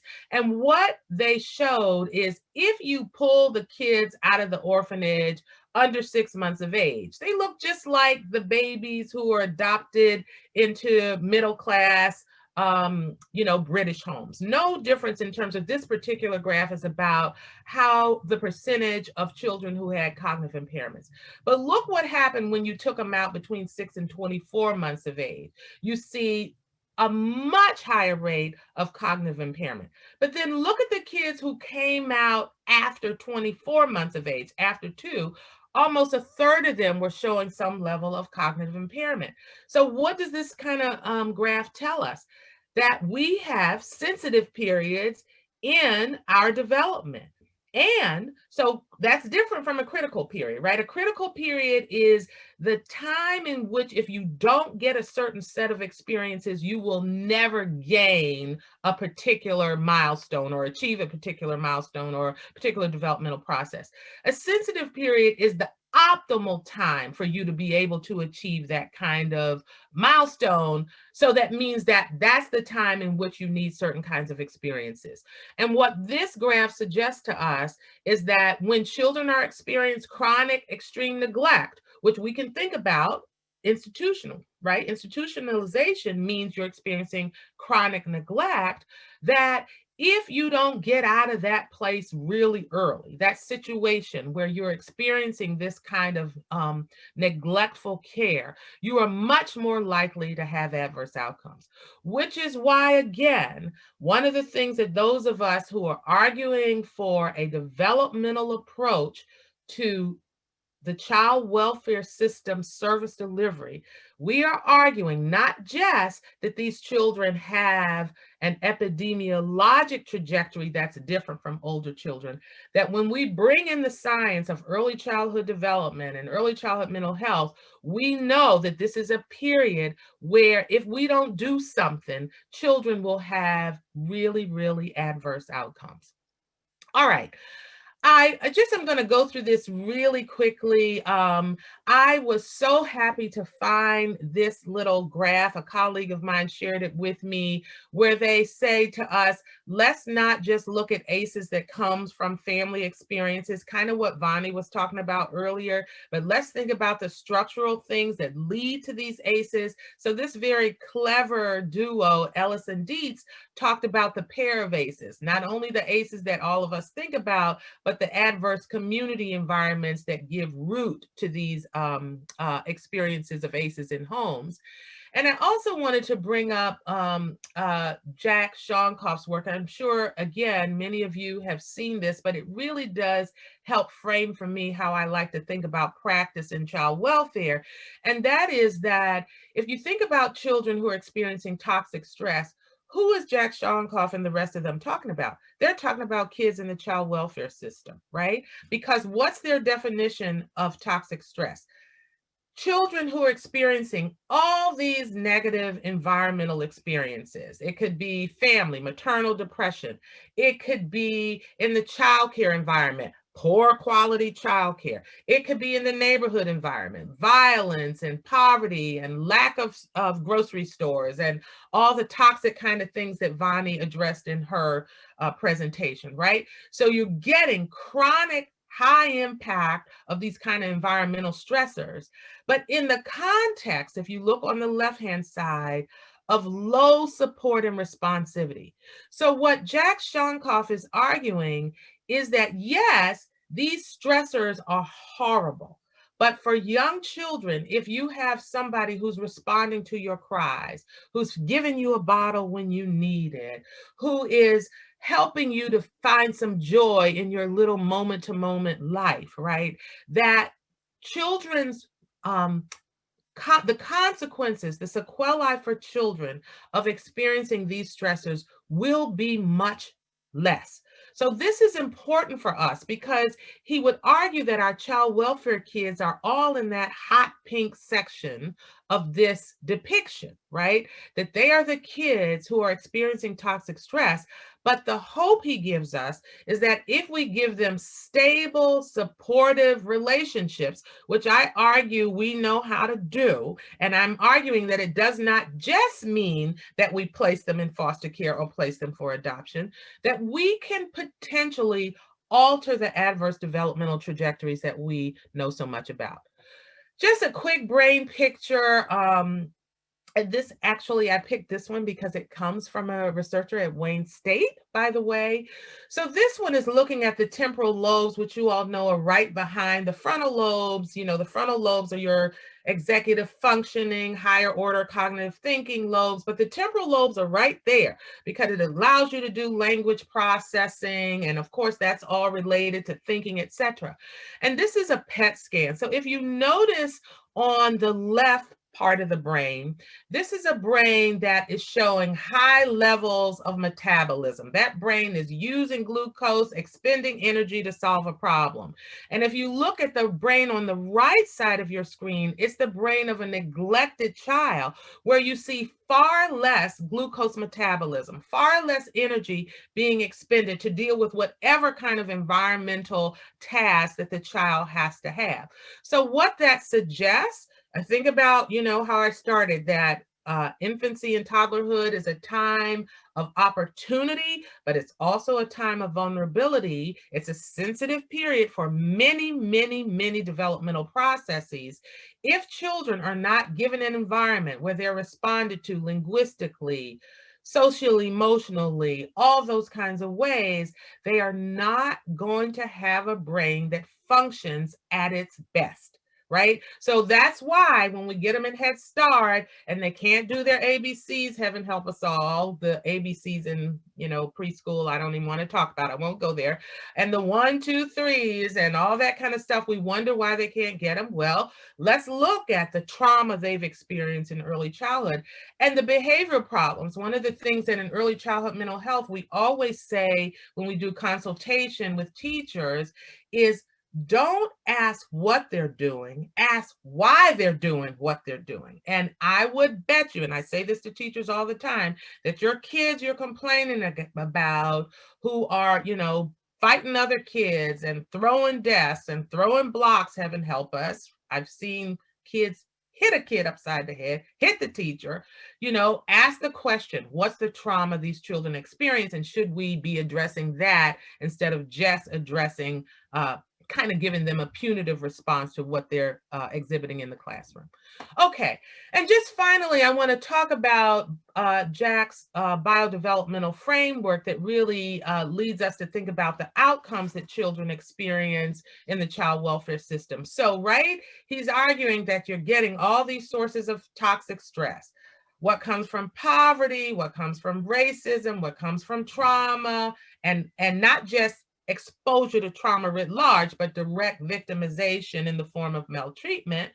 You get that biologic embedding, that under the skin that Vonnie was talking about for her resilient kids, but I'm talking about for these children experiencing early trauma, that affects cortisol levels, right? That you don't want cortisol floating all through our veins all the time, right? We need cortisol to respond to traumatic events, to respond to danger, to respond to threat. We don't need it floating through our bodies all the time. But if you're a kid who's experienced maltreatment, there's some suggestion that you have maybe higher rates of cortisol secretion going through your body throughout the day, or even worse, some suggest that you have depleted levels, which makes it even harder to engage with the world. And that not only is a problem in terms of having it floating through your body all the time, so you're always ready to fight or flee as a little person, but also it affects things like telomere length, which is that cap on the neuron, which leads to cellular aging and leads to all those kind of physical health problems that we know are coming out in the ACEs studies, etc. And then, of course, that leads to a variety of negative child outcomes, which I'm just going to go through really quickly. One, we know that a lot of our kids in the child welfare system, I'm just talking about these children, my poverty plus kids, as I talk about, are children who are often born to parents who are substance users. And yes, we can argue that substance use might be genetically determined and all that kind of stuff, but all you have to do is look at the data and you see that poor women are much more likely to use substances than middle-class women, partly because middle-class women have a lot of resources that make their lives a lot easier, even in terms of parenting. And of course, we know that substance exposure leads to things that really have a huge impact on kids' developmental outcomes, like prematurity and low birth weight. We know that children who are neglected are much more likely to exhibit failure to thrive, which has huge impacts for not only physical outcomes, but cognitive outcomes as well. I mentioned shaken baby syndrome, which of course leads to a whole host of neurologic deficits that often lead to death, injuries and diseases, illnesses, and certainly poor medical care. Although I will hasten to say that one of the good things about foster care is that children are much more likely to get quality medical care.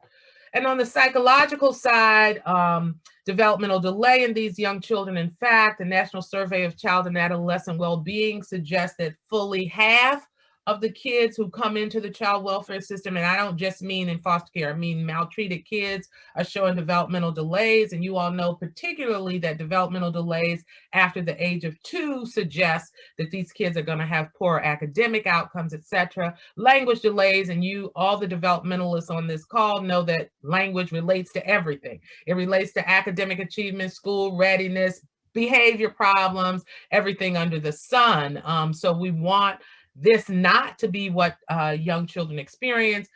Cognitive deficits that lead to later academic challenges, traumatic stress symptoms, insecure attachment. And I'll just mention that one of the major findings that are coming out of the maltreatment literature is that maltreated children are much more likely to be placed in the disorganized attachment category.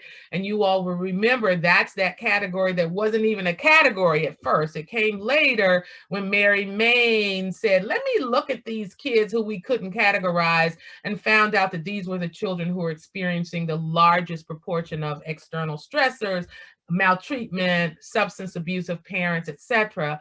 And we know that these kids have the poorest outcomes. And then a variety of self-regulation difficulties that we see in infancy and toddlerhood that certainly are related to that pernicious impact on behavior problems in early childhood and beyond. So I just want to shift now to thinking about what we can do about this. And this, you can tell I am not only a baby groupie, but I'm a Jack Shonkoff groupie. So you see, I use a lot of things that he says use, right? You go on his website, he has this great framing group who creates things that we can use with legislators and practitioners. So I took him at his word and I pull it down, use it in my classes. But this one really is about this issue of toxic stress and when is the optimal time to buffer children against toxic stress. And of course, just like the economists that Vani was talking about, who say the optimal time to get return on your investment is in early childhood. Well, we can look at the brain literature and see the same story, that if you want to change the brain's capacity to respond appropriately to environmental experiences, when do you want to do it? You want to do it in early childhood. Thankfully, you can still do stuff for the brain later on, like an old brain like mine, but boy, does it take a lot more energy and a lot more effort for my brain to grow some neurons and to adapt to my environment than a little person, right? So if we want to think about When should we put our intervention dollars into changing children's experiences in this system? I would say in early childhood. Now, my child welfare colleagues always get mad at me because they say, what about the adolescents? What about the kids who come in group homes? My contention is that if we could get to some of these families early on, we wouldn't be seeing these kids and adolescents and in group homes.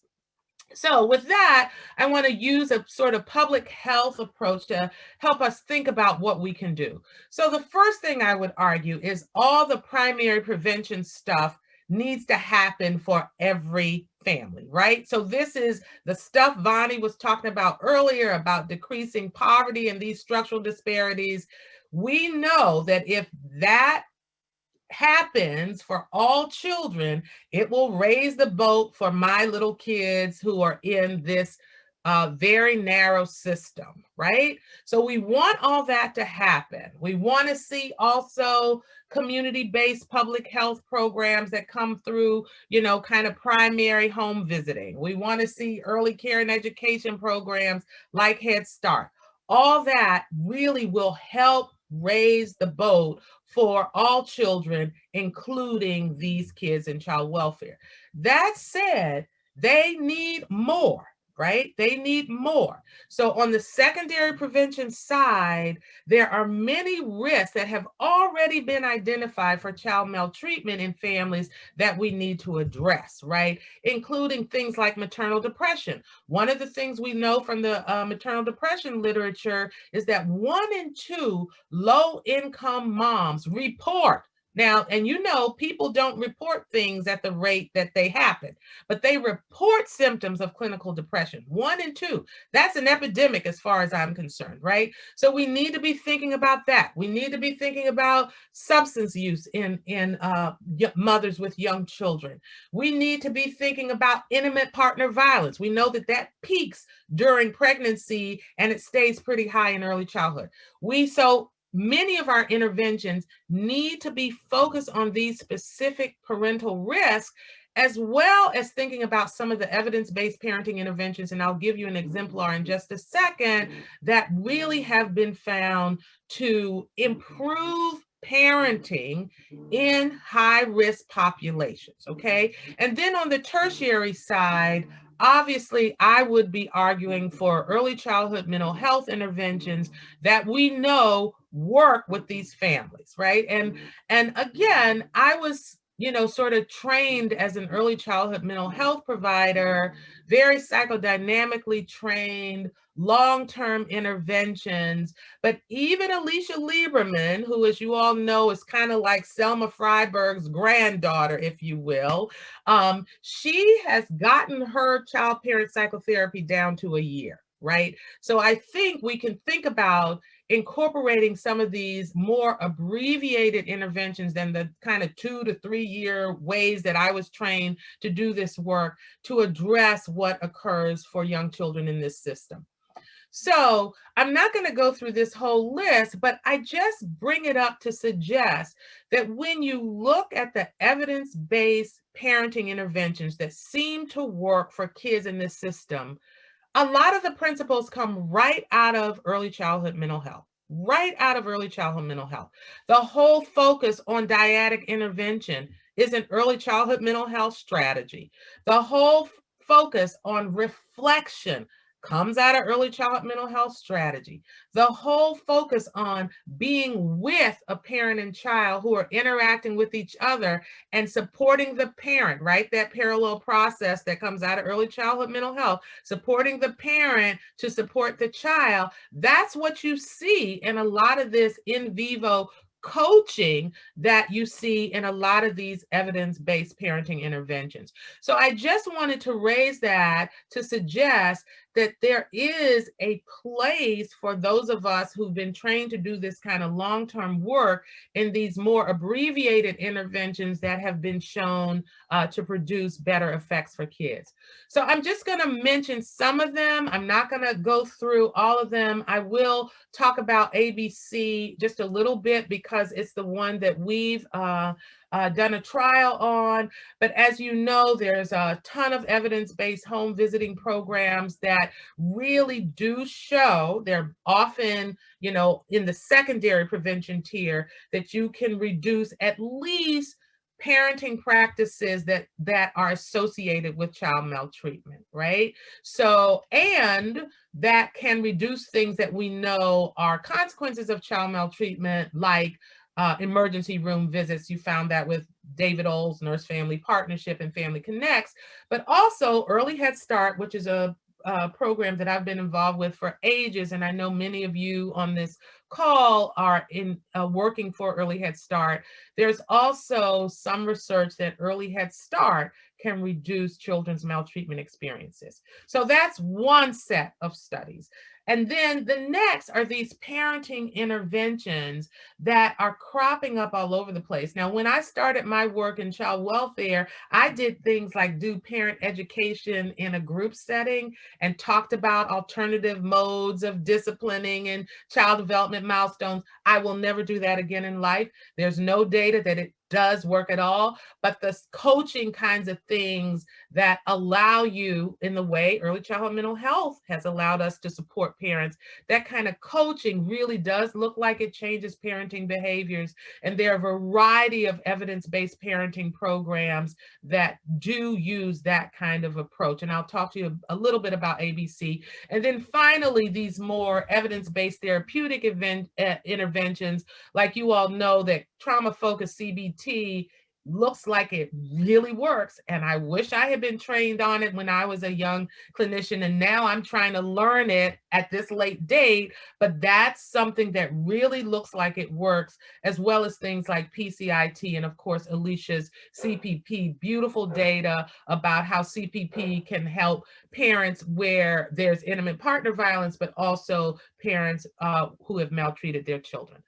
So I'll say Dr. Jones-Harden, I just wanted to give you a heads up on time and to try to wrap things up so we can have time for a question. Okay. I'm going to skip my ABC. Thank you for that, John, and talk about this is my last slide. I promise. I'll talk about having sort of an integrated, developmentally centered service delivery system. So yes, these parenting interventions, but they should be in the context of other kinds of programs, including Early Head Start and Healthy Steps in pediatric offices, but also a child welfare system that really, really focuses on prevention and treatment, so that we are not waiting until kids come into foster care, but we're trying to get to these parents early in the parenting life cycle, prenatally if we can, but certainly in those first 3 months of life, when we know that the maltreatment rates are highest and children's vulnerability is highest. So with that, I will stop and thank you all again for inviting me to talk about the topic that's most important to me. So thanks a lot. Thank you very much, and applause and kudos all around for that. You actually have addressed and answered a question that Debbie Weatherston had brought up at the previous talk, just emphasizing how important it is to look specifically at infant-parent relationships, you know, as a factor that that addresses how children at risk are responding to things like poverty and the challenges of abuse. So I just wanted to point that out as well. And I guess the last question that I guess was just to again, it turns out to be a comment, is that some of the factors that you're addressing, you know, are also putting children at risk for increasing things like substance abuse later on as well. And that was also an important comment. All right. May I also add to please take a look in the chat box, because you're getting incredible feedback and it's all overwhelmingly positive. Oh, very much so. Very much. Thank you. All right. So not seeing any other questions, and just recognizing that for being illustrating how clearly you've presented things, I'd like to move right on and introduce our final speaker of the day. It's my pleasure to introduce Dr. Jorge Luis Garcia. Dr. Garcia is a labor and development economist. That is the kind of expertise that both Dr. Jones-Harden and McLeod have answers to some of the questions that are being posed about causal relationships. He earned his bachelor's degree from the prestigious Centro de Investigación y Docencia Económicas in Mexico City in 2010, and his doctorate in economics in 2018 from the University of Chicago, where he studied with Nobel laureate economist James J. Heckman. Dr. Garcia did postdoctoral work at the Institute on Behavior and Inequality at Duke University. He's an assistant professor of economics at Clemson University and a member of the Global Early Childhood Interventions Network of the Human Capital and Economic Opportunity Working Group at the University of Chicago.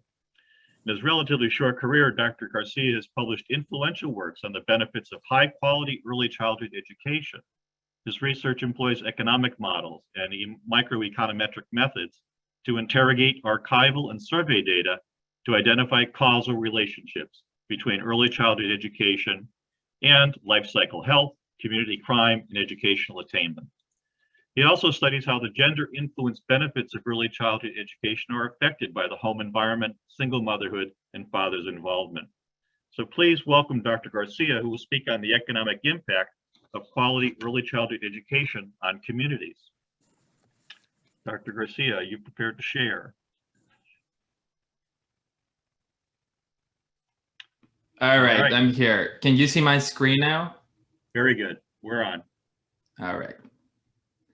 Well, thank you so much for this invitation. I've learned so much from you, and I hope that you learn a little bit about what economists think about these issues and what are the frameworks that we employ to construct that understanding. So yeah, generally, I'm going to talk about how we think about early education. This is a framework that, you know, it may be very intuitive to you, but it hasn't been quite developed in economics until the last 15 or 20 years by my advisor, as you said, James Heckman, and by others. And today what I'm going to do is try to survey a little bit of the work in economics and then tell you what we've done in the last 4 to 5 years to really show what's the social efficiency, and I'll define that, of investments in early education. And then at the very end, I'm going to give you some hints of what we're doing right now in terms of the studies of early childhood education. I mean, we literally are writing a couple of papers right now that we think are going to be very influential for promoting early life policies. So let me tell you what we think about skills and why we think early childhood education is an effective investment. And you know, the previous 2 talks already hinted at that, but let's think about skills.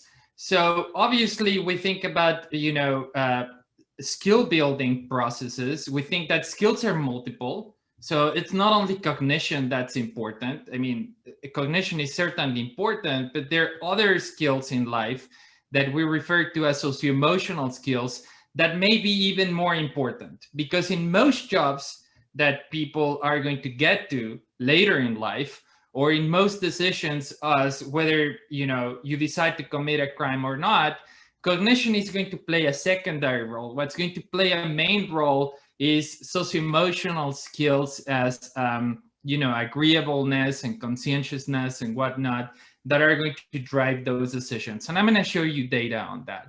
So skills are multiple. They're not only multiple, but they're self-productive. And they're self-productive within ages and across ages, right? So my cognition today could complement my socio-emotional skills today, but that also builds dynamically, right? So that's what we refer to as dynamic complementarity, or skills complementing each other. But they also complement investment, right? So if I have a higher level of skills today, then investments that my parents make on me, or the school system makes on me, are going to be more productive, okay? So I have a little diagram here that shows that. This is called, this is what economists refer to as the technology of skill formation.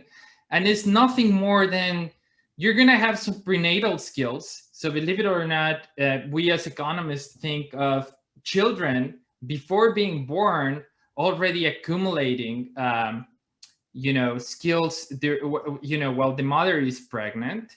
These skills are going to be determined by the parental background, by any investments that are happening during pregnancy, and then that's going to determine what are the skills during birth. Okay, then the parental skills are going to come in as well during the early life years. They're going to determine what the investments are of the parents, and that's going to determine skills themselves.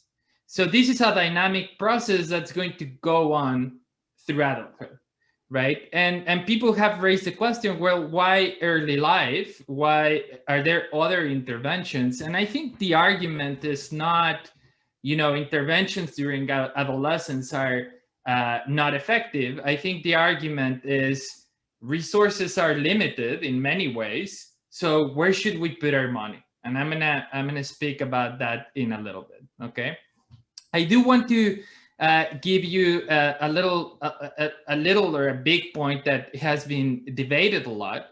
There's an influential early childhood education program actually that happened in the 1960s in Ypsilanti, Michigan, which many of you may know. This program was a randomized controlled trial of what was perceived as a successful curriculum. It treated individuals from the ages 3 to 5. And what's incredible about this program is that it was a relatively simple, high quality early childhood education program. And by relatively simple, I mean that kids only received treatment for 2.5 hours a day during weekdays and 1 home visit. Okay, so there's a lot of talk of like, okay, we know that early childhood education is effective, but how do we do it? How do we implement it in many children and not only in a small experiment? Well, this is a relatively simple experiment or a relatively simple curriculum that could actually be implemented. Okay, but there's a caveat to that people have talked about it, and it's this, which is if we look at the cognition gains. So this is a treatment group at month 36. So this is where the intervention started. You see cognition jumping in the treatment group, right? And then you see cognition sort of catching up in the control group. So then critics of this program and critics of Head Start programs and of many early childhood education programs say like, well, you're only generating a short-term gain in cognition, and then the control group catches up. The confusion actually goes even further because people would say, actually, if you look at the treatment group, there's actually going to be a decrease after age 5, okay? So let me talk about these two aspects. So the fact that the control group catches up is sort of natural because the kids in the treatment group had access to preschool in the peri-preschool project, and the control kids didn't. And they were basically not doing any other activities other than staying at home. And these kids are disadvantaged, right? So probably the background in which they were spending the times was not, very productive for their learning. All right. So that's one aspect of it. These kids catch up once they go to school, they start to learn how to answer exams and whatnot. This is cognition only, right? This is a standardized IQ test. And all of these tests are actually the same, right? So the fact that all of these tests are actually the same allow us to see what's the actual growth in skills during childhood, right? The fact that these decreases is because these tests are standardized, right? So we're only seeing a decay with respect to standard deviation in the national population. But if you see what these guys actually accumulate in terms of skills, then this is decreasing over their childhoods, right?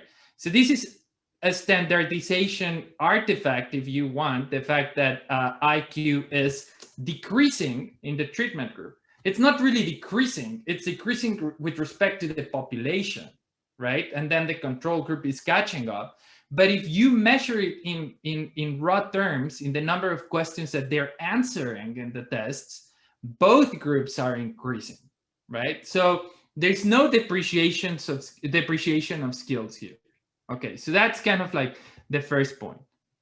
Now, if cognition were the only aspect of a brain that we would care about, this would be bad news, right? Because this would mean, well, the control group is catching up, end of the story. And the analogy that we do as economists is the following. Would you judge a country only by its GDP? And I think the answer is clearly not, right? There are many countries that have a very large GDP, but they lack in other aspects like human development, education, gender equality, and so on. So you don't really want to judge a kid only for their IQ, all right? So what I'm gonna show you next is, and remember, this is data from the Perry Preschool Project. So I'll show you next data from the Perry Preschool Project and from the Abecedarian Project, which was another randomized controlled trial.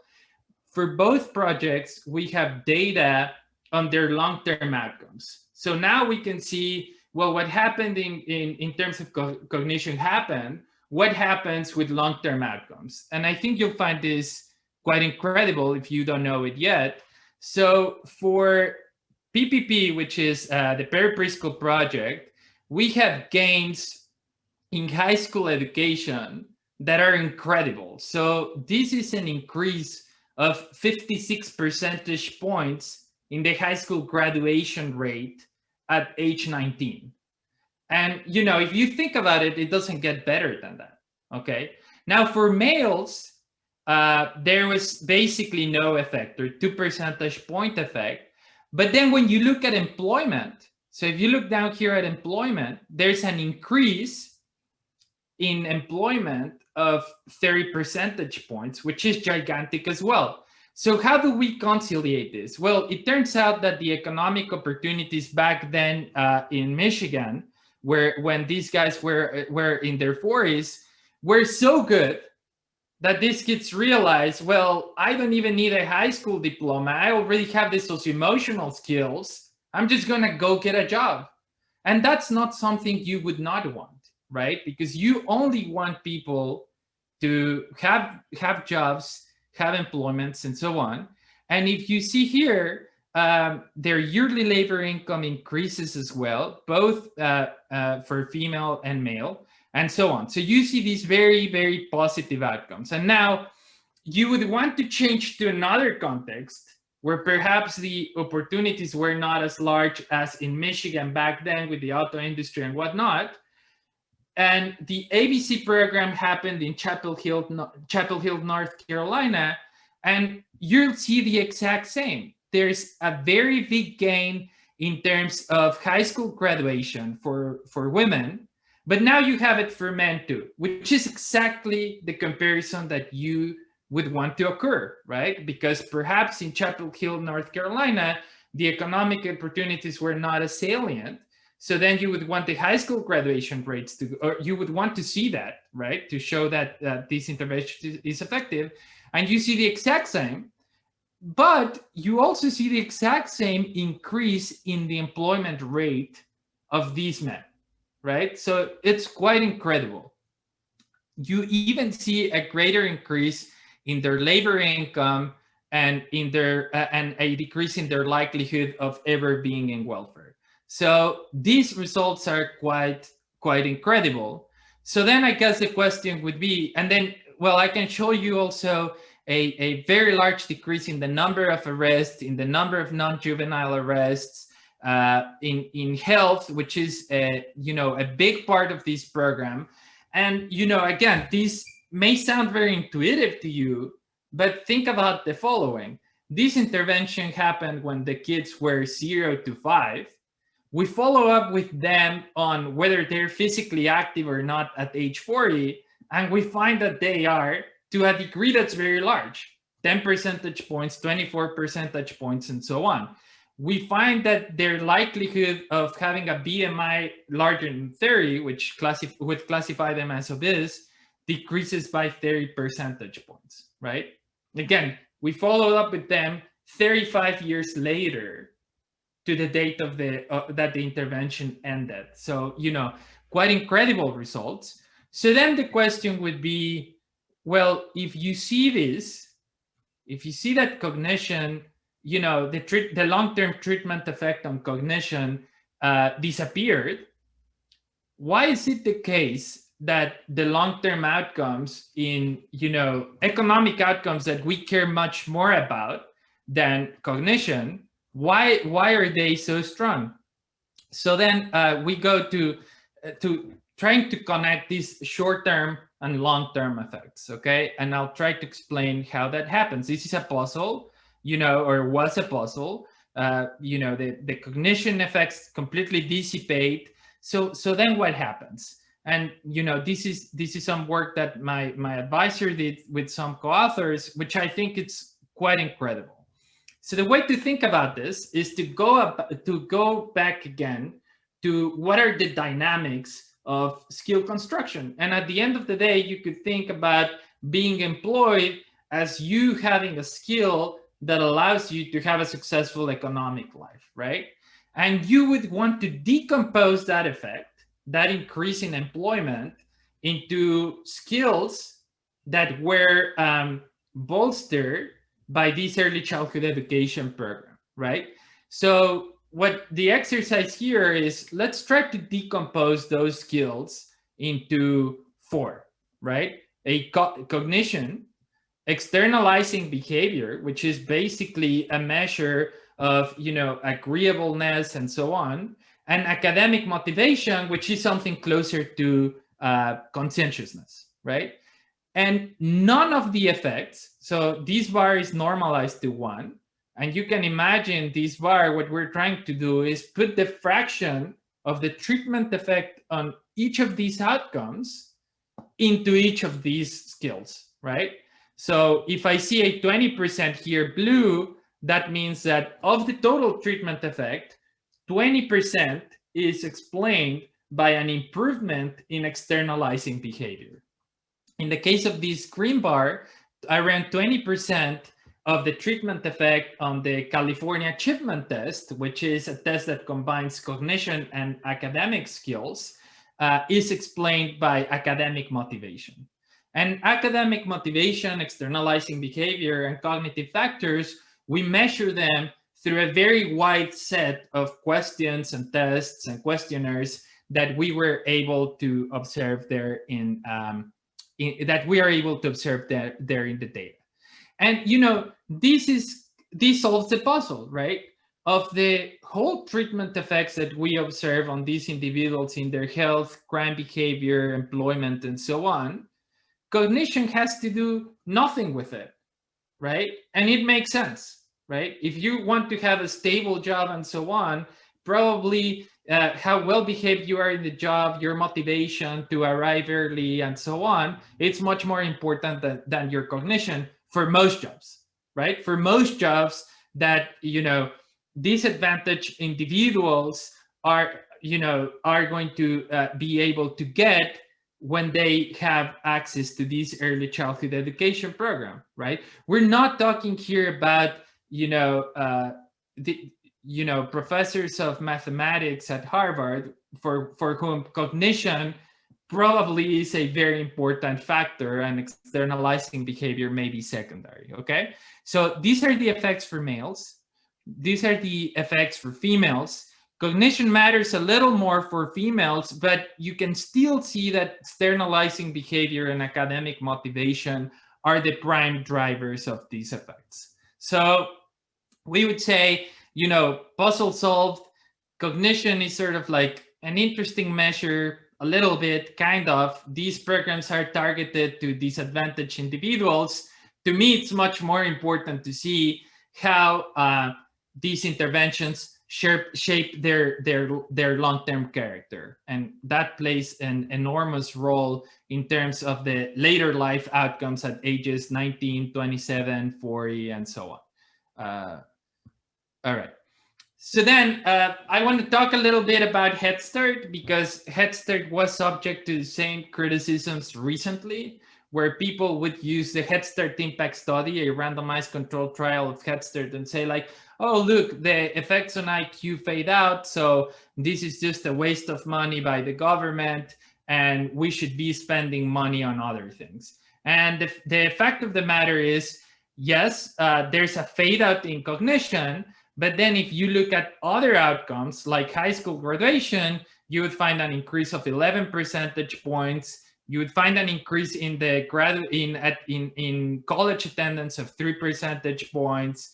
And all around you could see big effects. The cognition effects are there in the short term, they fade out, but then these effects on longer term outcomes that as a society we care much more about. At least that's my opinion, or we should be caring more about whether people are employed, they study, and so on, rather than their IQ. At the end of the day, by the way, you can study for an IQ test. So if someone gives you a heads up, these tests are not that properly designed as to measure what people sometimes call your fluid intelligence, or your raw intelligence, right? So there's an increase in all of these outcomes. High school graduation increases a ton, and so on. Okay, so then you may ask, well, and these are all the effects, and I'll share the slides. You can have them. I think someone asked that.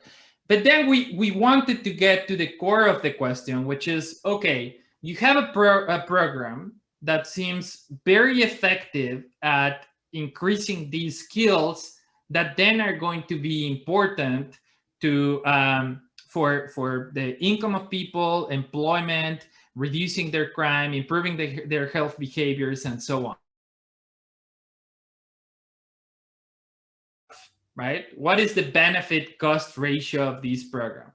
These programs are expensive, some of them. ABC is an expensive program. It's 0 to 5, around $20,000 per child per year. But that's not the relevant question to ask. I mean, when people criticize these programs and say they are too expensive, they're missing the whole other set of benefits, or the whole set of benefits that you get when you buy anything, right? I mean, if I tell you that I bought a good today, well, if I only report the price, you're gonna say like, well, that's expensive. And my question would be, expensive with respect to what, right? What services are you getting from that good? I mean, if I buy a car and I only report to you the price, well, that's going to sound expensive. But to me, it's going to be much more expensive to walk to my job if my job is 25 miles away from me, right? That sounds like a much more expensive trip to take if I don't have a car. And it's exact same here with this. We would want to quantify all of these benefits. When it comes to quantifying earnings, that's pretty easy. That's a pretty simple exercise, because you just say like, okay, what was the gain in earnings? And that's it. Earnings are already in dollars that we all understand. When it comes to quantifying health, crime, education, and so on, that's actually pretty difficult, because then you have to put a dollar value to the savings that society has because people are committing less crime, or to the better health, right? Less burden to the health system and better quality of life.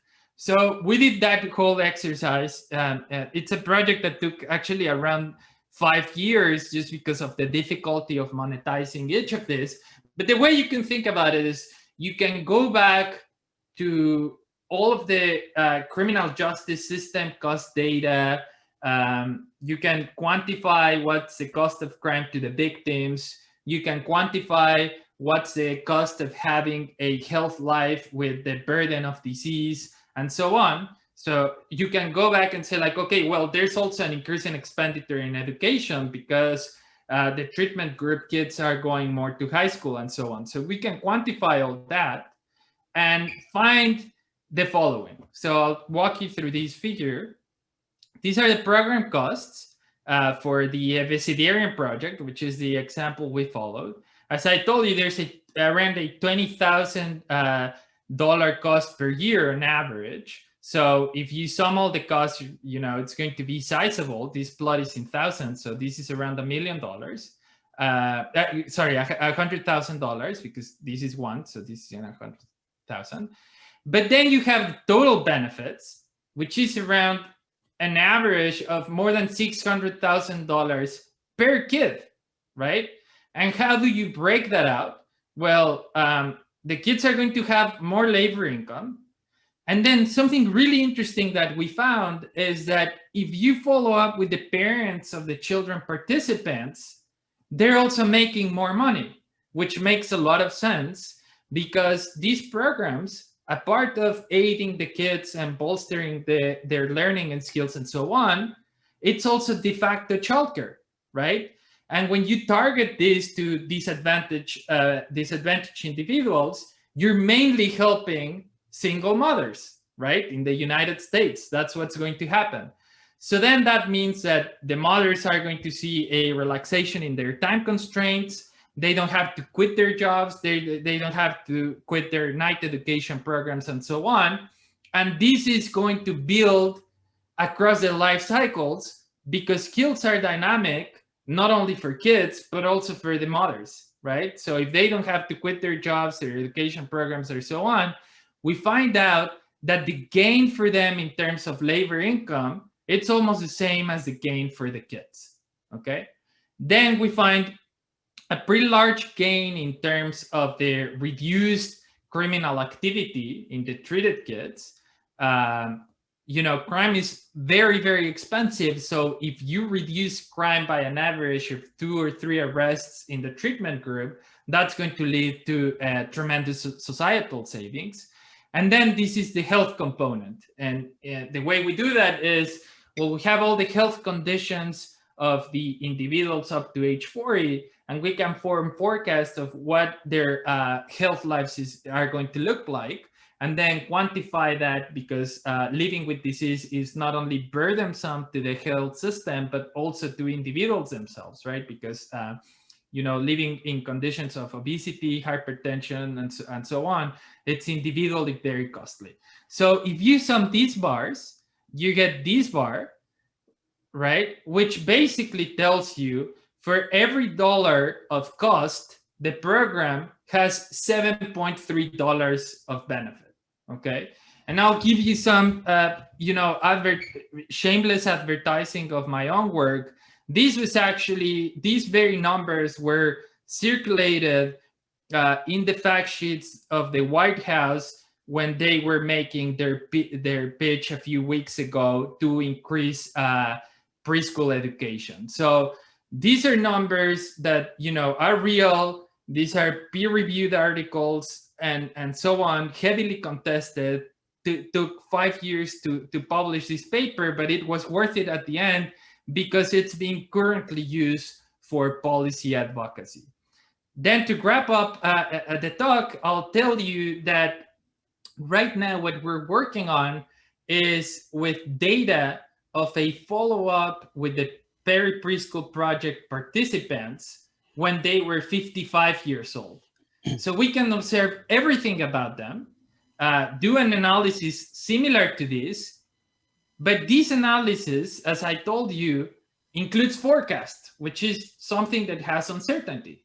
Well, in that analysis, in this new analysis, we're not using forecasts. We observe the whole life cycle income trajectories of the individuals, their whole trajectories in the welfare system, their whole trajectories in the criminal system, and so on.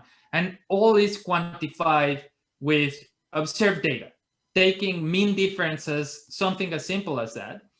And then the other thing that we observe is the outcomes of their children when they are young adults, okay? And I'll give you some examples of the type of intergenerational treatment effects that we find. If you compare children who were randomly assigned to be treated by children of parents who were randomly assigned to receive treatment by the peri-preschool project to their counterparts in the control group, so children of parents that were assigned to the control group, they are the treatment participant children are 25 percentage points more likely to be employed. If they are male, they are 8 to 10 less likely to have been ever arrested as young adults. Okay, so not only are we seeing intergenerational effects up, helping the parents of the participants, but also down, right? So there's kind of like an intergenerational effect that's quite interesting, and I think it will greatly complement the evidence that I've given you today. And I guess that's a good spot to wrap up. Yes, that's another excellent talk, and it's fascinating to see how analyses from an economic point of view meshes so well with development of psychology, infant mental health, and those other aspects.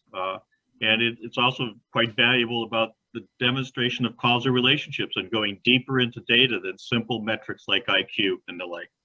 I have to point out, since we're talking about a centennial of the Merrill Palmers, that scientists at the Merrill Palmer Institute in the 1960s were the statistical team that was analyzing the Perry School project as well. Right.